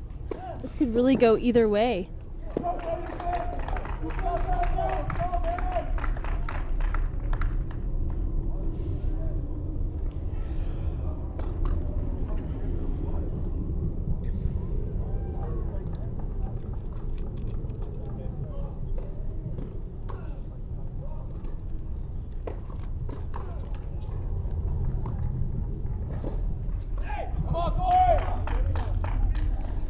It's a good start after a break to get a 30-love lead on serve.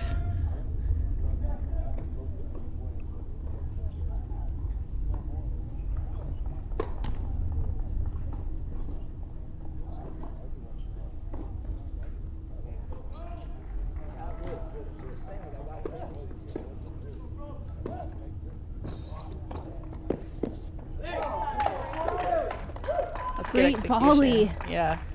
He likes to come to the net, huh? Noticing a lot of net play from Lovett. Here's the replay. Aggressive play from Lovett. Went behind him with the volley. It's low percentage, but A little low worked out. percentage, but it really worked out for him. Oh, almost was a let.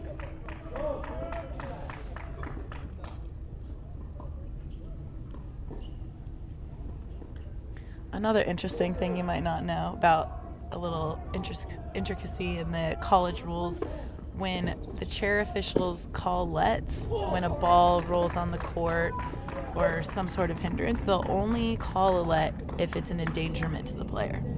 So if the ball is rolling in the back of the court and it's not close to his feet, the chair official won't call a let, which can sometimes, as the opponent, and you see that, and it's distracting. I did not know that. Yeah, it's definitely a difficult little rule of college tennis for sure.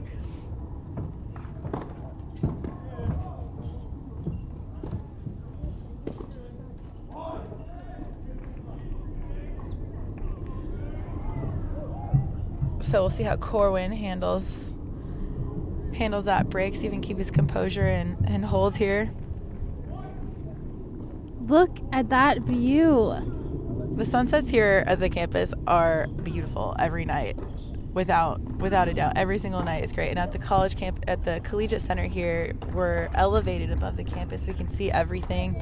It's a beautiful place. Like I said, not a horrible way to spend your evening. Not at all. This is my first time visiting the national campus, and I am pretty much in awe. It is so beautiful. There's so many things to do. There are so many tennis courts. So many courts. Did you get an opportunity to play at all while you were here? I have not gotten an opportunity to play. I have gotten a full tour of the Okay. facilities here, and Did I it am take you 3 extremely hours? impressed. I am very impressed compared to the Boca days. I was training at the USTA in Boca, and this is a big step up. And it is just amazing how many events that can be held here at the same time. Yeah. I mean, Multiple events on the same day. you're never without a court to play on. That's for sure. Yeah, there's so many courts, and it's crazy too because you'll come out here on a Tuesday night and all those courts are filled. People love tennis here, and it's really a cool thing to see, especially a night like tonight. Like the parking lot's full of cars, and people come for a program and they come to watch the college tennis, especially Exactly. this month with all of the matches going on.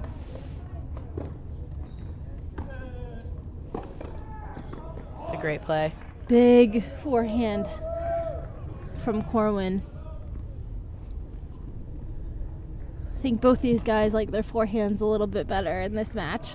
Let's watch it one more time. He opens up the court on the deuce side. Gets Lovett moving side to side on the offense, and then takes his opportunity down the line for the winner. Yeah, it's really good use of the court there, keeping Lovett moving side to side.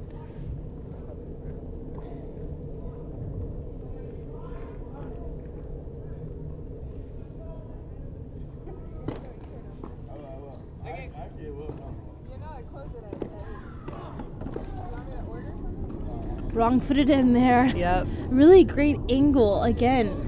Really opening up the court well. I think he was Corwin is. expecting that forehand down the line again, huh? Mhm. Lovett was. And able to change it up Yep.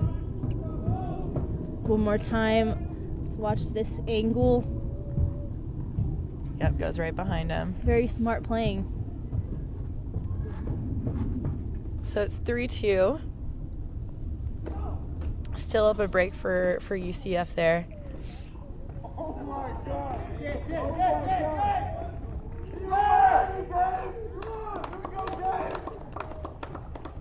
Some excitement going on over at court 2, just next door. The atmosphere here is so cool. It's so great to see these boys like cheer each other on. It's such a cool thing to see. That's a big difference with the pros and Absolutely. and college tennis. The team camaraderie in college tennis is something that you just don't get in pro tennis because it's so individual. No, you don't get that anywhere else. And that's why in junior events now, in junior competition, they're really emphasizing a lot of team play and a lot of team competitions, doing different types of formats and team formats, and kids love it. And it's a great way to transition into college for those who are aspiring to be college players. I think it's definitely a good thing, and learning how to work with others and having that support, it's great. You make some really great friends on the team. Exactly.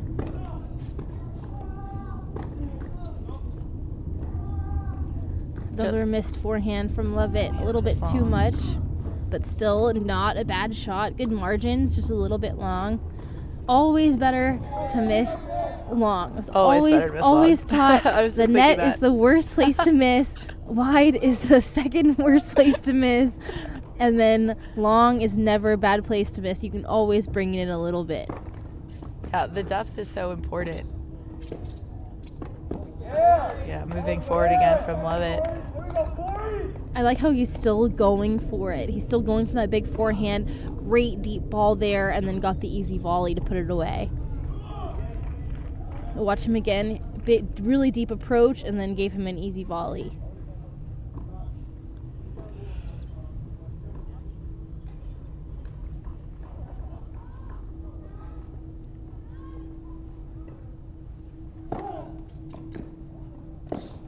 There's a serve and volley. Oh no, he hit it right back to him. Corwin really keeping composed there at the net.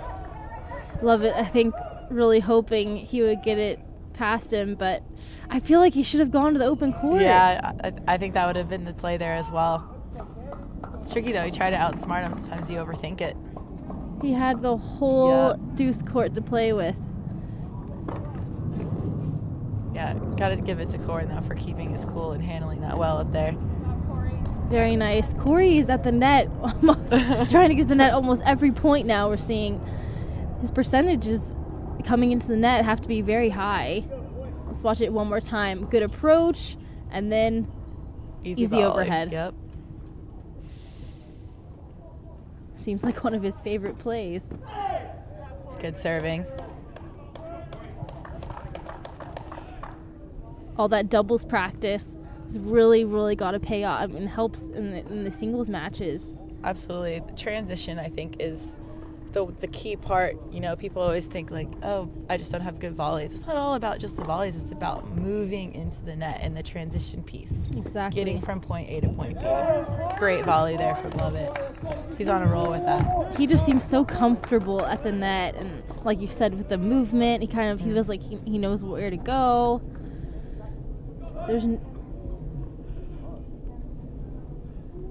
So he's keeping it low with that slice there.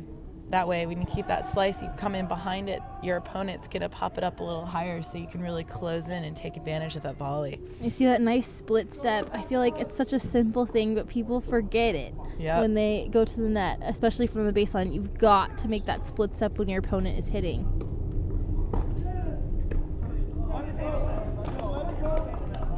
You can really start to feel, just by being out here, you can feel the momentum shifting towards UCF on this court one here.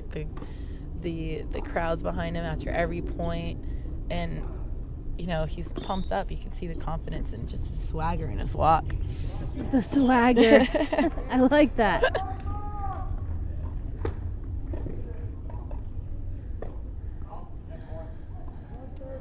One-two punch, but went a little bit wide. Love 30 opportunity here for Lovett. Give UCF 5-2 lead.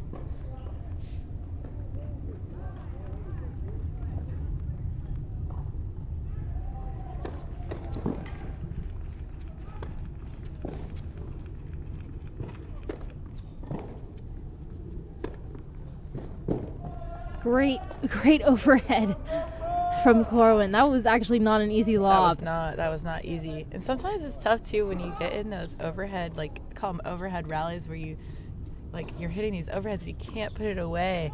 It starts getting in your head, you're like, oh my god, you get tight. So for him to keep his cool there and execute and finish on the overhead is really, it's good.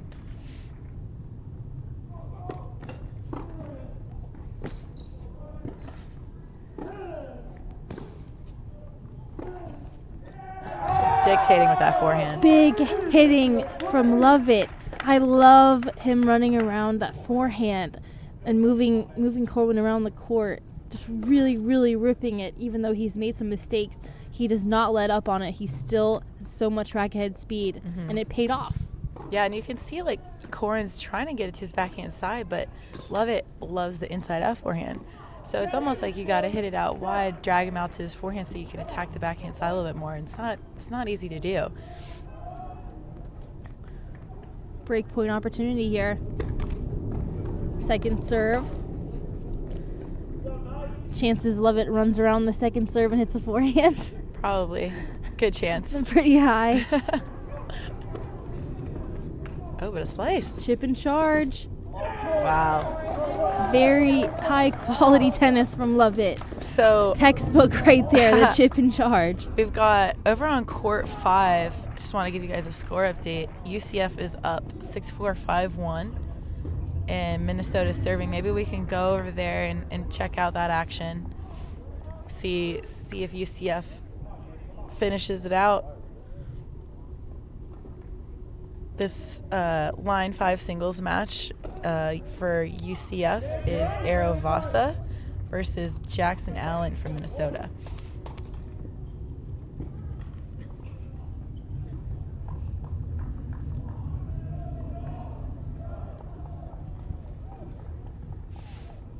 So Minnesota's serving up 30-15. Oh, 30 all.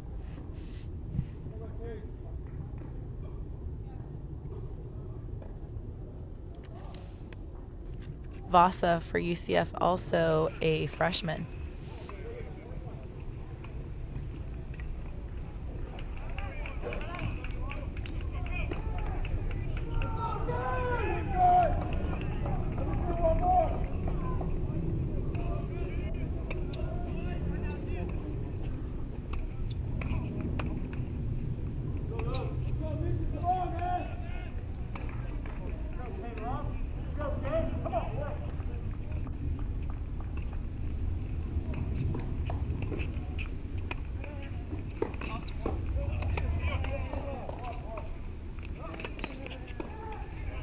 So Minnesota able to hold there. Now UCF will serve it out for the match. See if they can get UCF their second point on the board. It's quiet down on courts 5 and 6. The crowd's got their focus on courts 1 and 2. It's a little more peaceful down there. Probably gives the players a little more, able to be more cerebral and think and be calm about what they're doing.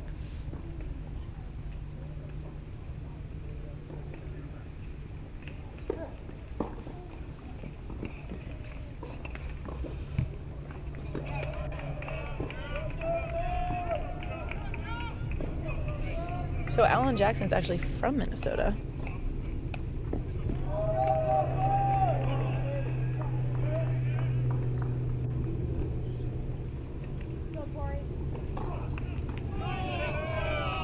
So if Vasa pulls out this match, then that's going to give UCF the 2-0 lead versus Minnesota, which is a pretty good start. Very good start, and it's first team to get to 4. Winning 4 matches, UCF already up 1-0 now versus Minnesota.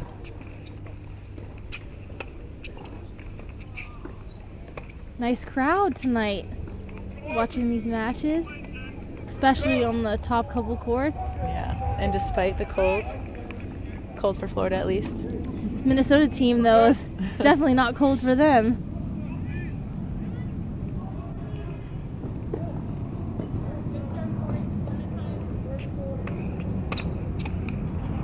Good serving.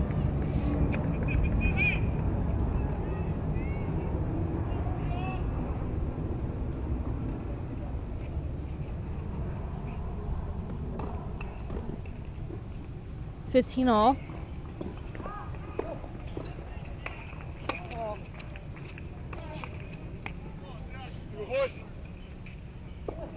A little bit of a loose error there, but not much to worry about. Still at 30-15. He's feeling confident, and he knows that he was really the one on the offense there. So important to practice that first ball after the serve. That's something that I know I practiced a ton in the juniors. I'm sure college players practice a lot in the pros. I mean, always are practicing that first ball after the serve. Yeah. You do not want to make that an unforced error. Yeah, you got to respect your opponent's return for sure. 30 all here. Let's see if UCF lets up like you were talking about earlier. Sometimes you get that lead and relax a little bit and don't do what you were doing to get to that point.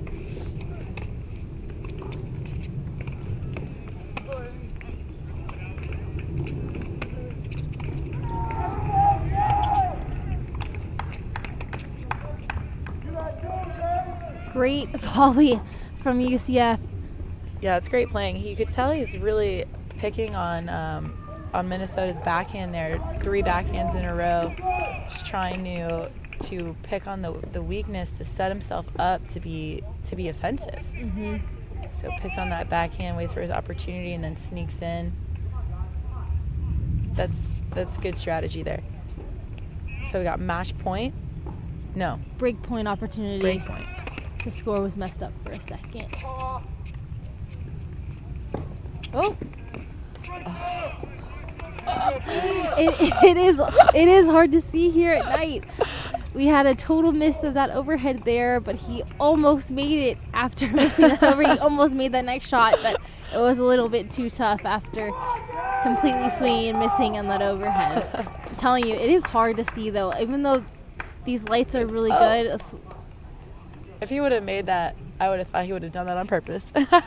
These lights are really good here, but it is really hard at nighttime to see when you're at the net, with overheads especially. Yeah, and like I said, it's the transition from going day to night too. It's not the easiest. Exactly.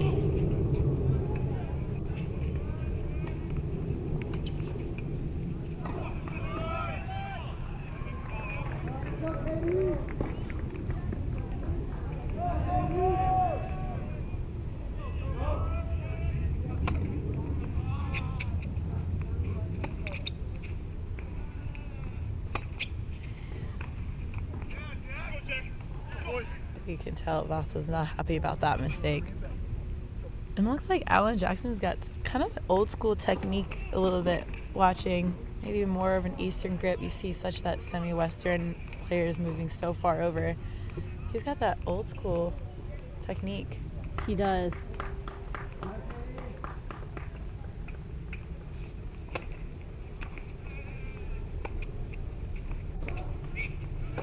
Really being aggressive. Yeah. Taking it to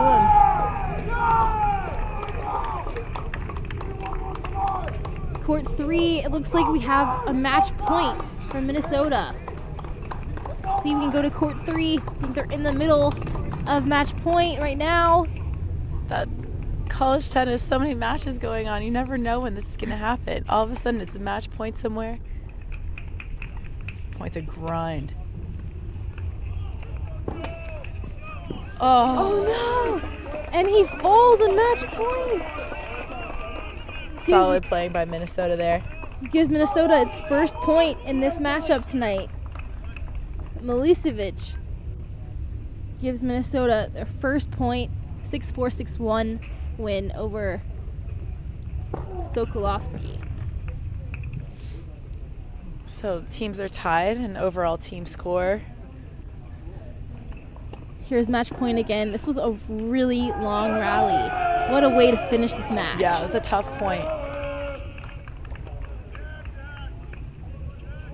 Yep, that's well done.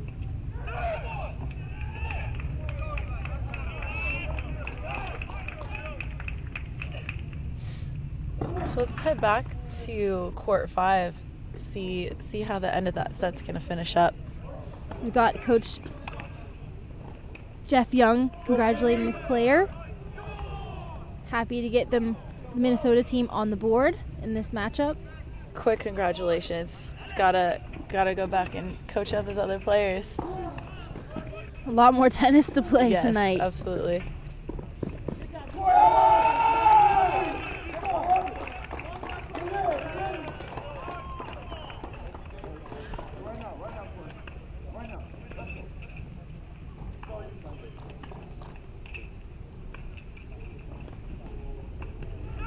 Oh, it's also a match point on court 6 right now for Minnesota.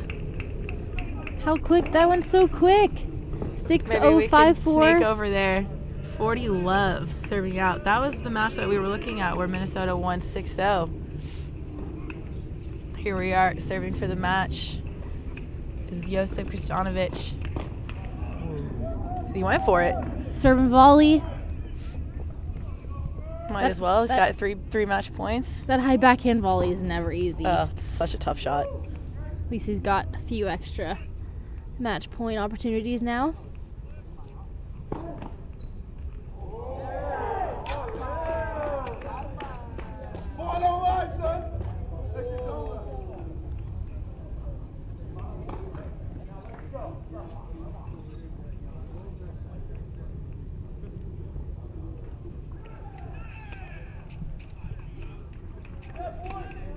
Ooh, that was a loose error.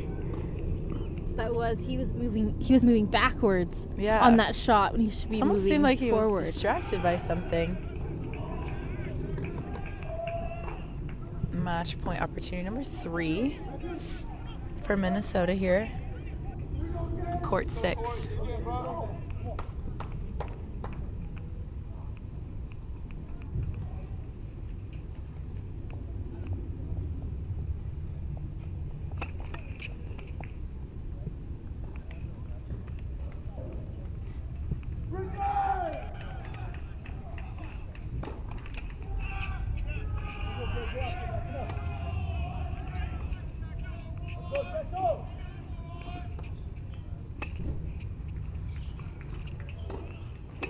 another long, tough point here. Both players grinding. Tell Minnesota does not want to lose this point. Little tentative from Yeah. Minnesota.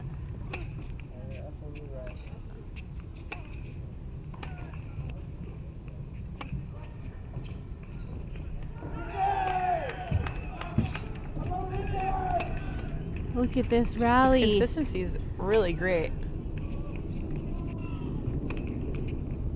This has got to be over 30 you gotta balls take now. that short ball. Somebody do something.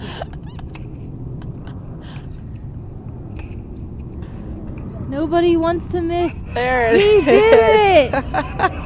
Look at that. Come on. Look at that roar. That was a grind right there. Very, very nice finish. What a match point. Rewarding match point. So glad for we caught sure. that. Yes. And back on court 5, Minnesota's coming back. They were down 5-1 in that second set, and now it's back to 5-4 and leading in the game. Here's match point. Here's match point one more time.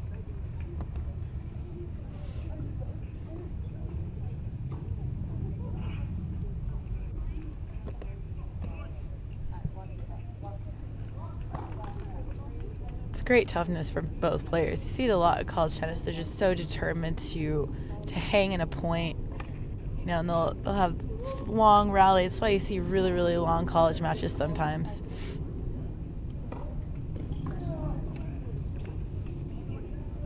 So back on court 5, Vasa from UCF versus Allen from Minnesota. Minnesota's up 2-1 in the team score.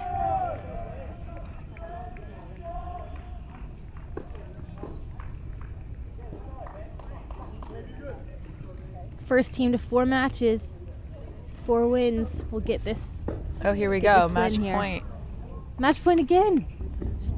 Back to back to back to back match points.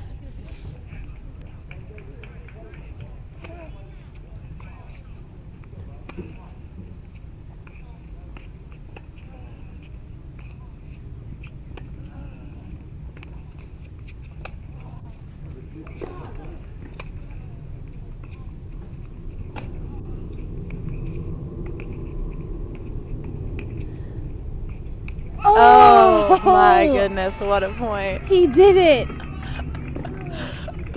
You can tell he's so relieved after winning that point. John Roddick and Matt Walters, both of them definitely happy to get that win. He was up and let that lead slide a little bit, Yes, relaxed a little yes. bit, but he was able to close it out in that second set. And that's so important too. You see, like Minnesota got two points back to back, 2 singles wins, and then UCF gets a singles point right there and stops the momentum. So now the team scores 2 all. Here's that match point again.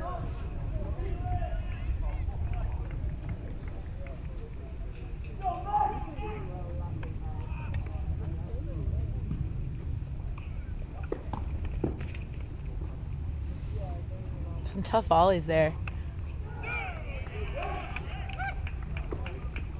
I like that fist pump. So Corey Lovett on court 1 was able to win that second set. So the Lovett-Corey match on court 1 is in a third set. Starting to get pretty heated over here on court 1. I mean, 2 all now. We called this. We thought this was going to be a close match. Yeah. I mean, there's a lot of great tennis going on. Yeah, all these matches could go either way. The ones that are still left on court 2, it's 3 all in the second. On court 4, it's 3-2 in the second. It's really too early to tell anything right now.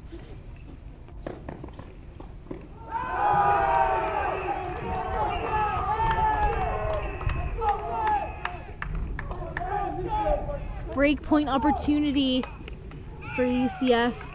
On court 2 over there, Gabriel Zacomps really has a fan squad.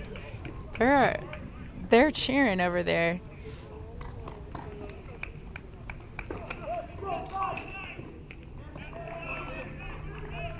Minnesota able to come up with a good serve there.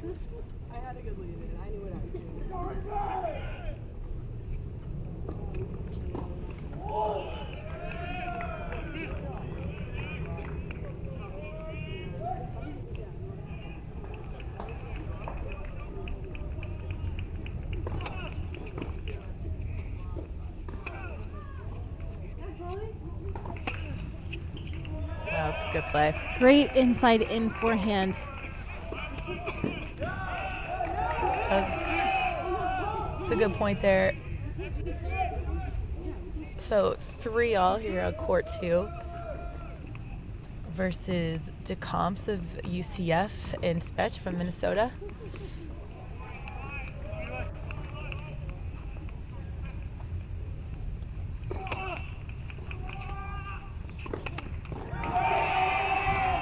He got the break. That was definite unforced error there. Tough way to lose that game. Yeah, that is really tough. And it's tough, too, after making not a great mistake like that and then hearing the crowd just rub it in your face. Cheer against you like that. Yeah, that's super tough. So UCF's got a 6-4, 4-3 lead there. And serving. And serving. Now. A break. Very close matches.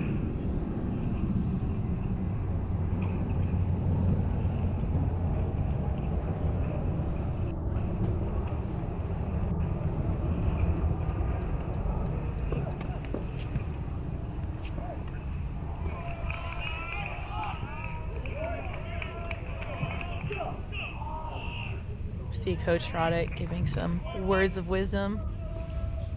It's very dynamic when he coaches. He uses a lot of hand gestures.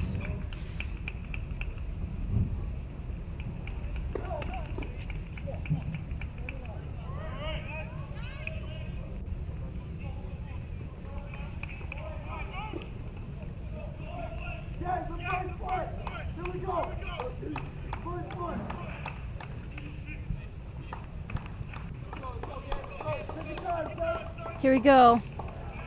UCF serving here, up 4-3.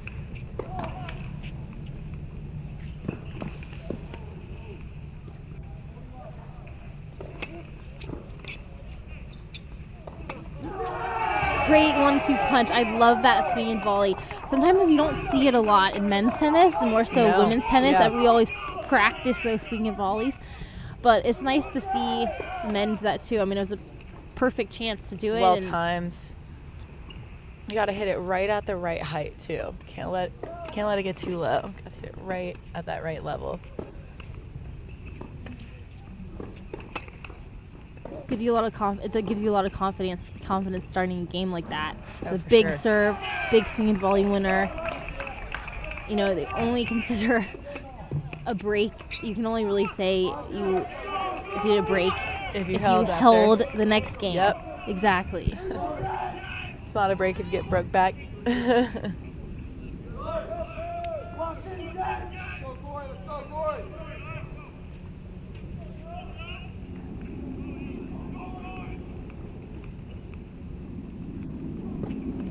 30 love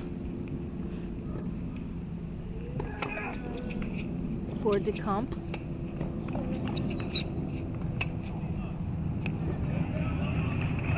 Just long there. I'm really impressed by DeComp's composure, especially as a freshman. You know, young, being on court too. It's a lot of pressure coming in as a young player. 'Cause there really is a big difference between an 18, 19-year-old player and a 21, 22-year-old player, especially on the men's side. A big difference. Yeah. I mean, the maturity factor and just experience is a big part. Big serve there. He just really seems very composed, Yeah. like you said, and he's really coming up with the shots that he needs at the right time. I mean, coming up with an ace, 30-15, 4-3 in the second set.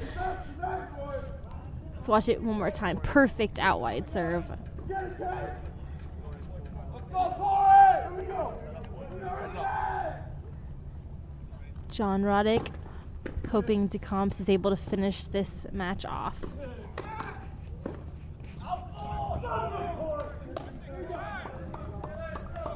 .40-15 second serve.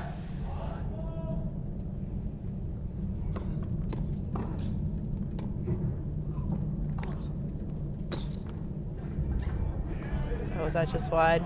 Just wide. Nice try from DeComps, but that was a lot of pressure from Spetch. Yeah. Great approach. Yeah, for sure. To come up and go for that shot when you're down.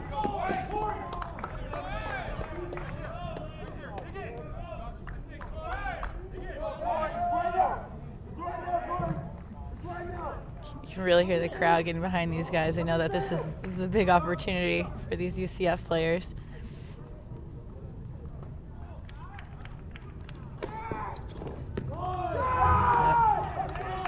There it is. Great serve down the tee to finish the match. Showed so much composure in this match. And he's into it. You know, he's giving that a fist pump. Very nice job. Looks like he's got a really bright future ahead. Yeah, absolutely. See if Spetch from Minnesota can come up with some good serves, get himself an easy hold to stay in the set here.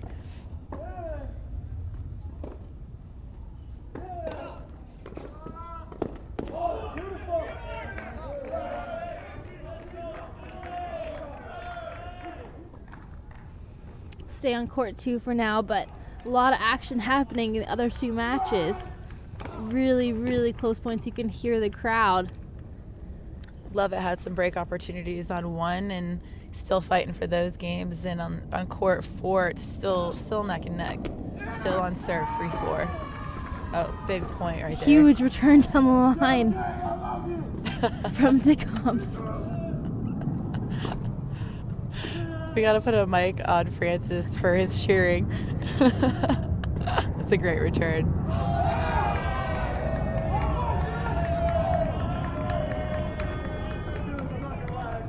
$15 all.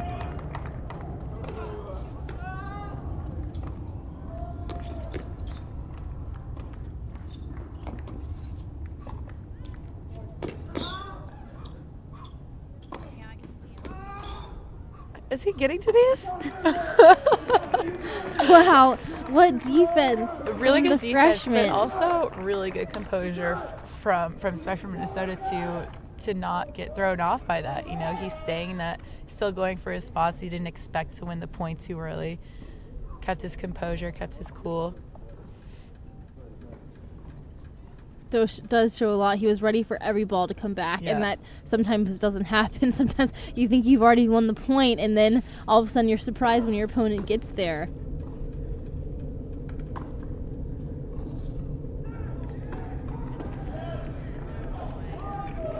Good hit, not a bad hit. A little bit more lift on that shot, and that would have been in. But I love the aggressiveness. Yeah, he was moving forward. You could see it with his feet Look. moving in.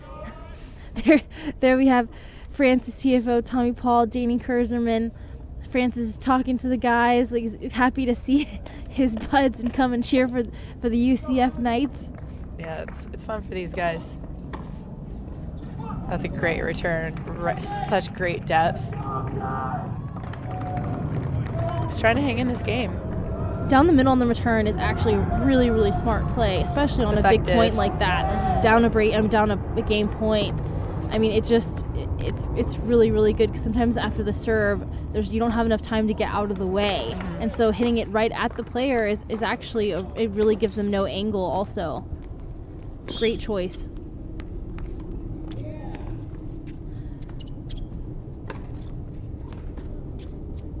Let's see if he can put it away. Yeah, yes, there we go. Wow. So I think DeCombs gets the award for the fastest player today. He's making some unbelievable gets on defense, and he was able to switch that into offense. Here he is running after this drop shot. Perfect lob. And now he's on offense. Right. Just quick switch, just like that.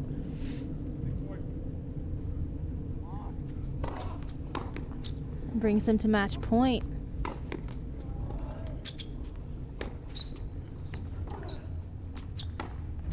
Gonna have another 30-ball rally here on this match point. Wow.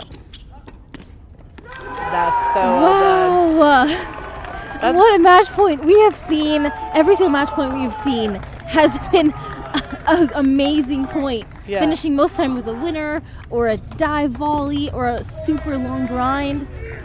That was really well played by the freshman. I think that's probably the most solid tennis. He didn't make mistakes. He was making great decisions. We see the coaches are happy about his performance. So now UCF has the team score lead of 3-2. So they just got to get one of these matches. Here's match point again.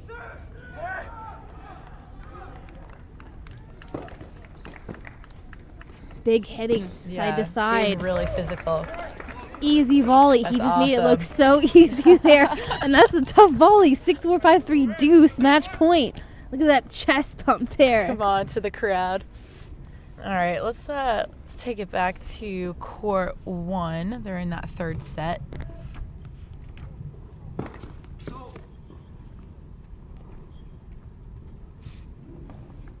Lovett serving 1-2. It's game point for him.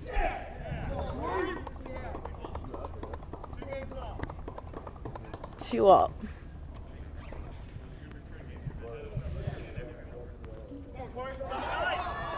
So we've got a match on court 1 and a match on court 4. Both of these matches are super close. UCF needs one of them. Minnesota needs both of them. So Minnesota is probably feeling the pressure right now. Is that hard in college tennis? I mean, knowing you kind of know the score. I mean, you know your your team needs to finish, and you definitely are aware, especially when you have a big scoreboard like telling you that. And luckily, here at the USTA campus, the way that these scoreboards are set up, you know, the players on court 4 probably can't see what exactly the score is on court 1, and vice versa. So they can't get too caught up in what we call scoreboard watching.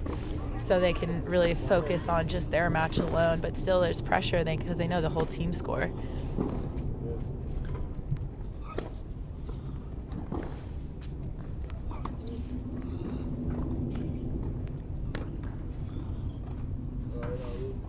Nice rally from Lovett Corwin. Yeah, we can. We're gonna switch over to court 4. It's looking like UCF actually has the 7-5, 5-4 lead. So if it's matchup between Alan Rubio from UCF and Eli Ogilvie from Minnesota, and if Rubio pulls this out, that's match for UCF. Yep, Rubio serving for the match now. He could clinch it for the UCF Knights if he wins this match. Yeah, and it would be a good win for UCF coming off of a couple losses and just having, boosting the morale. It's tough. It would be a great win for them over Minnesota. I mean, they're definitely ranked a lot higher, and I mean, I think it would mean a lot for them, the home court advantage, yes, being absolutely. in their hometown, Yep. their home courts. Yeah, for sure. Let's see what kind of serves Rubio can come up with here. Rubio, a freshman, and Ogilvie, let's see, he's a sophomore, so both two young players.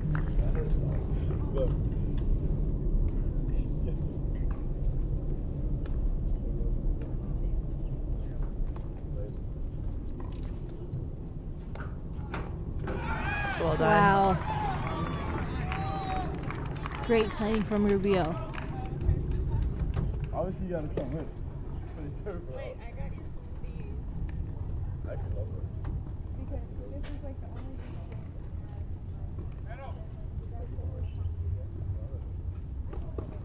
thing. Great angle off the court. Sets up the overhead. 15 love. You can see the crowd just shift over here to court 4 from court 1. They can sense that this might be the place to be right now.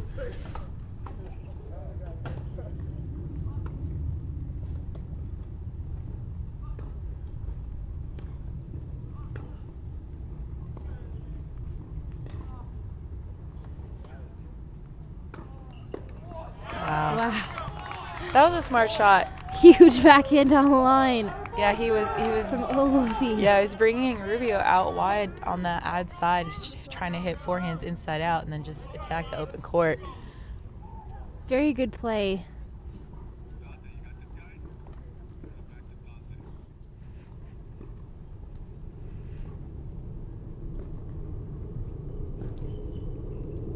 Got inside out.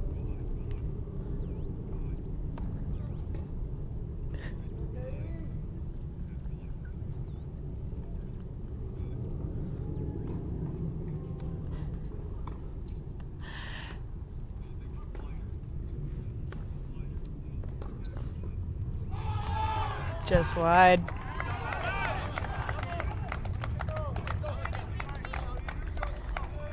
Just wide on the passing shot. 30-15 Rubio. 2 points for the win.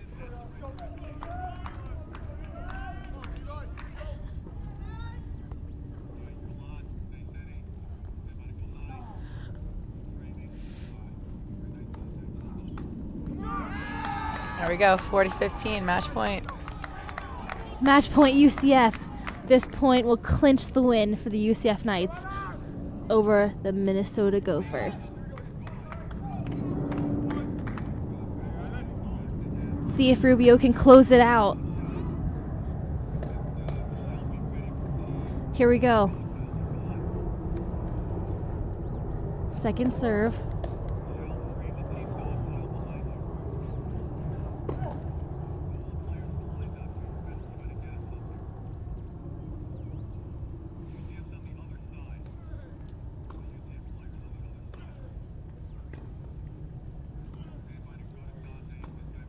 Close ball. I thought that might have been deep. Yeah, you gotta be careful with the calls you make on match A point. little tight forehand. I think he Yeah. tensed up You a got little bit. nervous.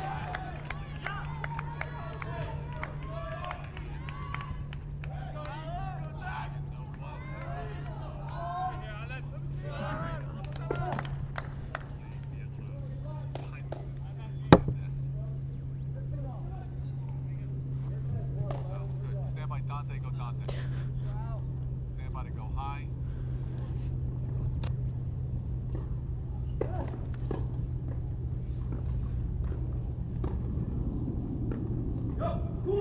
40-30. Second serve. Rubio trying to finish this off for the UCF Knights.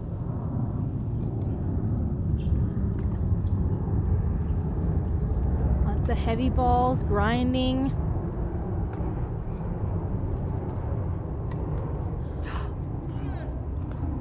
Oh, Oh, that is my such gosh, a great way what to end the a way match. to clinch the matchup between the UCF Knights and the Minnesota Gophers. That was awesome. Way to go, Rubio. That was a great match point. We saw, I think, 4 or 5 match points that Yeah, we saw today solid. were unbelievable points. Yeah, and that's really cool though, because these kids are really rising to the occasion. You know, they know it's an opportunity, and they're stepping up and playing, and it's a good thing to do, to clinch a match like that as a freshman, getting that experience, having the pressure, and pulling through for your team. There's that team camaraderie, that congratulations, pulling that out. Yeah, great match overall. I'm sure the coaches from UCF happy, John Roddick and Matt Walters, both very happy with the team. Let's see the match point one more time.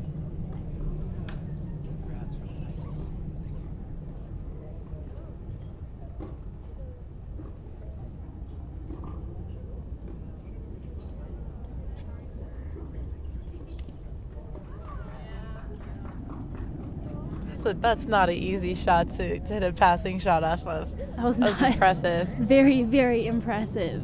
A lot of freshmen we were impressed with Yeah, tonight. very good. Number 1 match will be abandoned. UCF wins 4-2.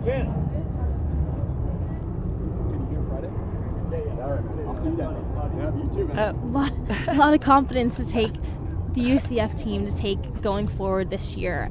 I mean, this matchup was really, really tough one for them, and they have lost more matches this year than they've won. So for them to beat Minnesota, I think they're going to gain a lot of confidence from this win. Yeah, and hopefully they can work their way back into the rankings. You know, beating a top-ranked team like this, and they have a really really good schedule coming forward. I think their next 4 matches are here at home. So starting that momentum, having a bunch of matches at home, it'll be good for them, and hopefully they'll have some more good tennis in the future. Exactly. I'm hoping we see them do well. I mean, I was really impressed. A lot of freshmen, a lot of sophomores on that team. I think there's a lot of great play. Bright to be future had for sure. For a lot of those players.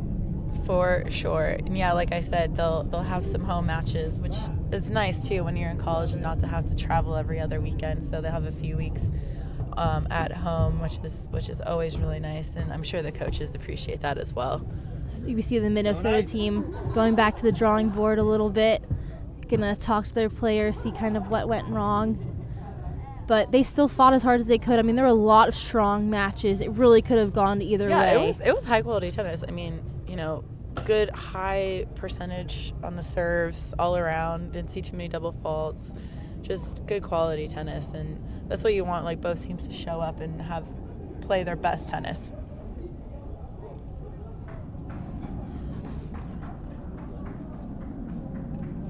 Thanks so much for joining us at the USTA National Campus in Orlando. UCF Knights take on the Minnesota Gophers, and they win 4-2 tonight. Saw some unbelievable tennis. Thanks so much, Alex, for being Happy here. to be here, Melanie Melanie. Udan, Alex Zircone. We had a great time. Really, really loved watching these amazing college matches tonight. Thanks for watching. Have a good night.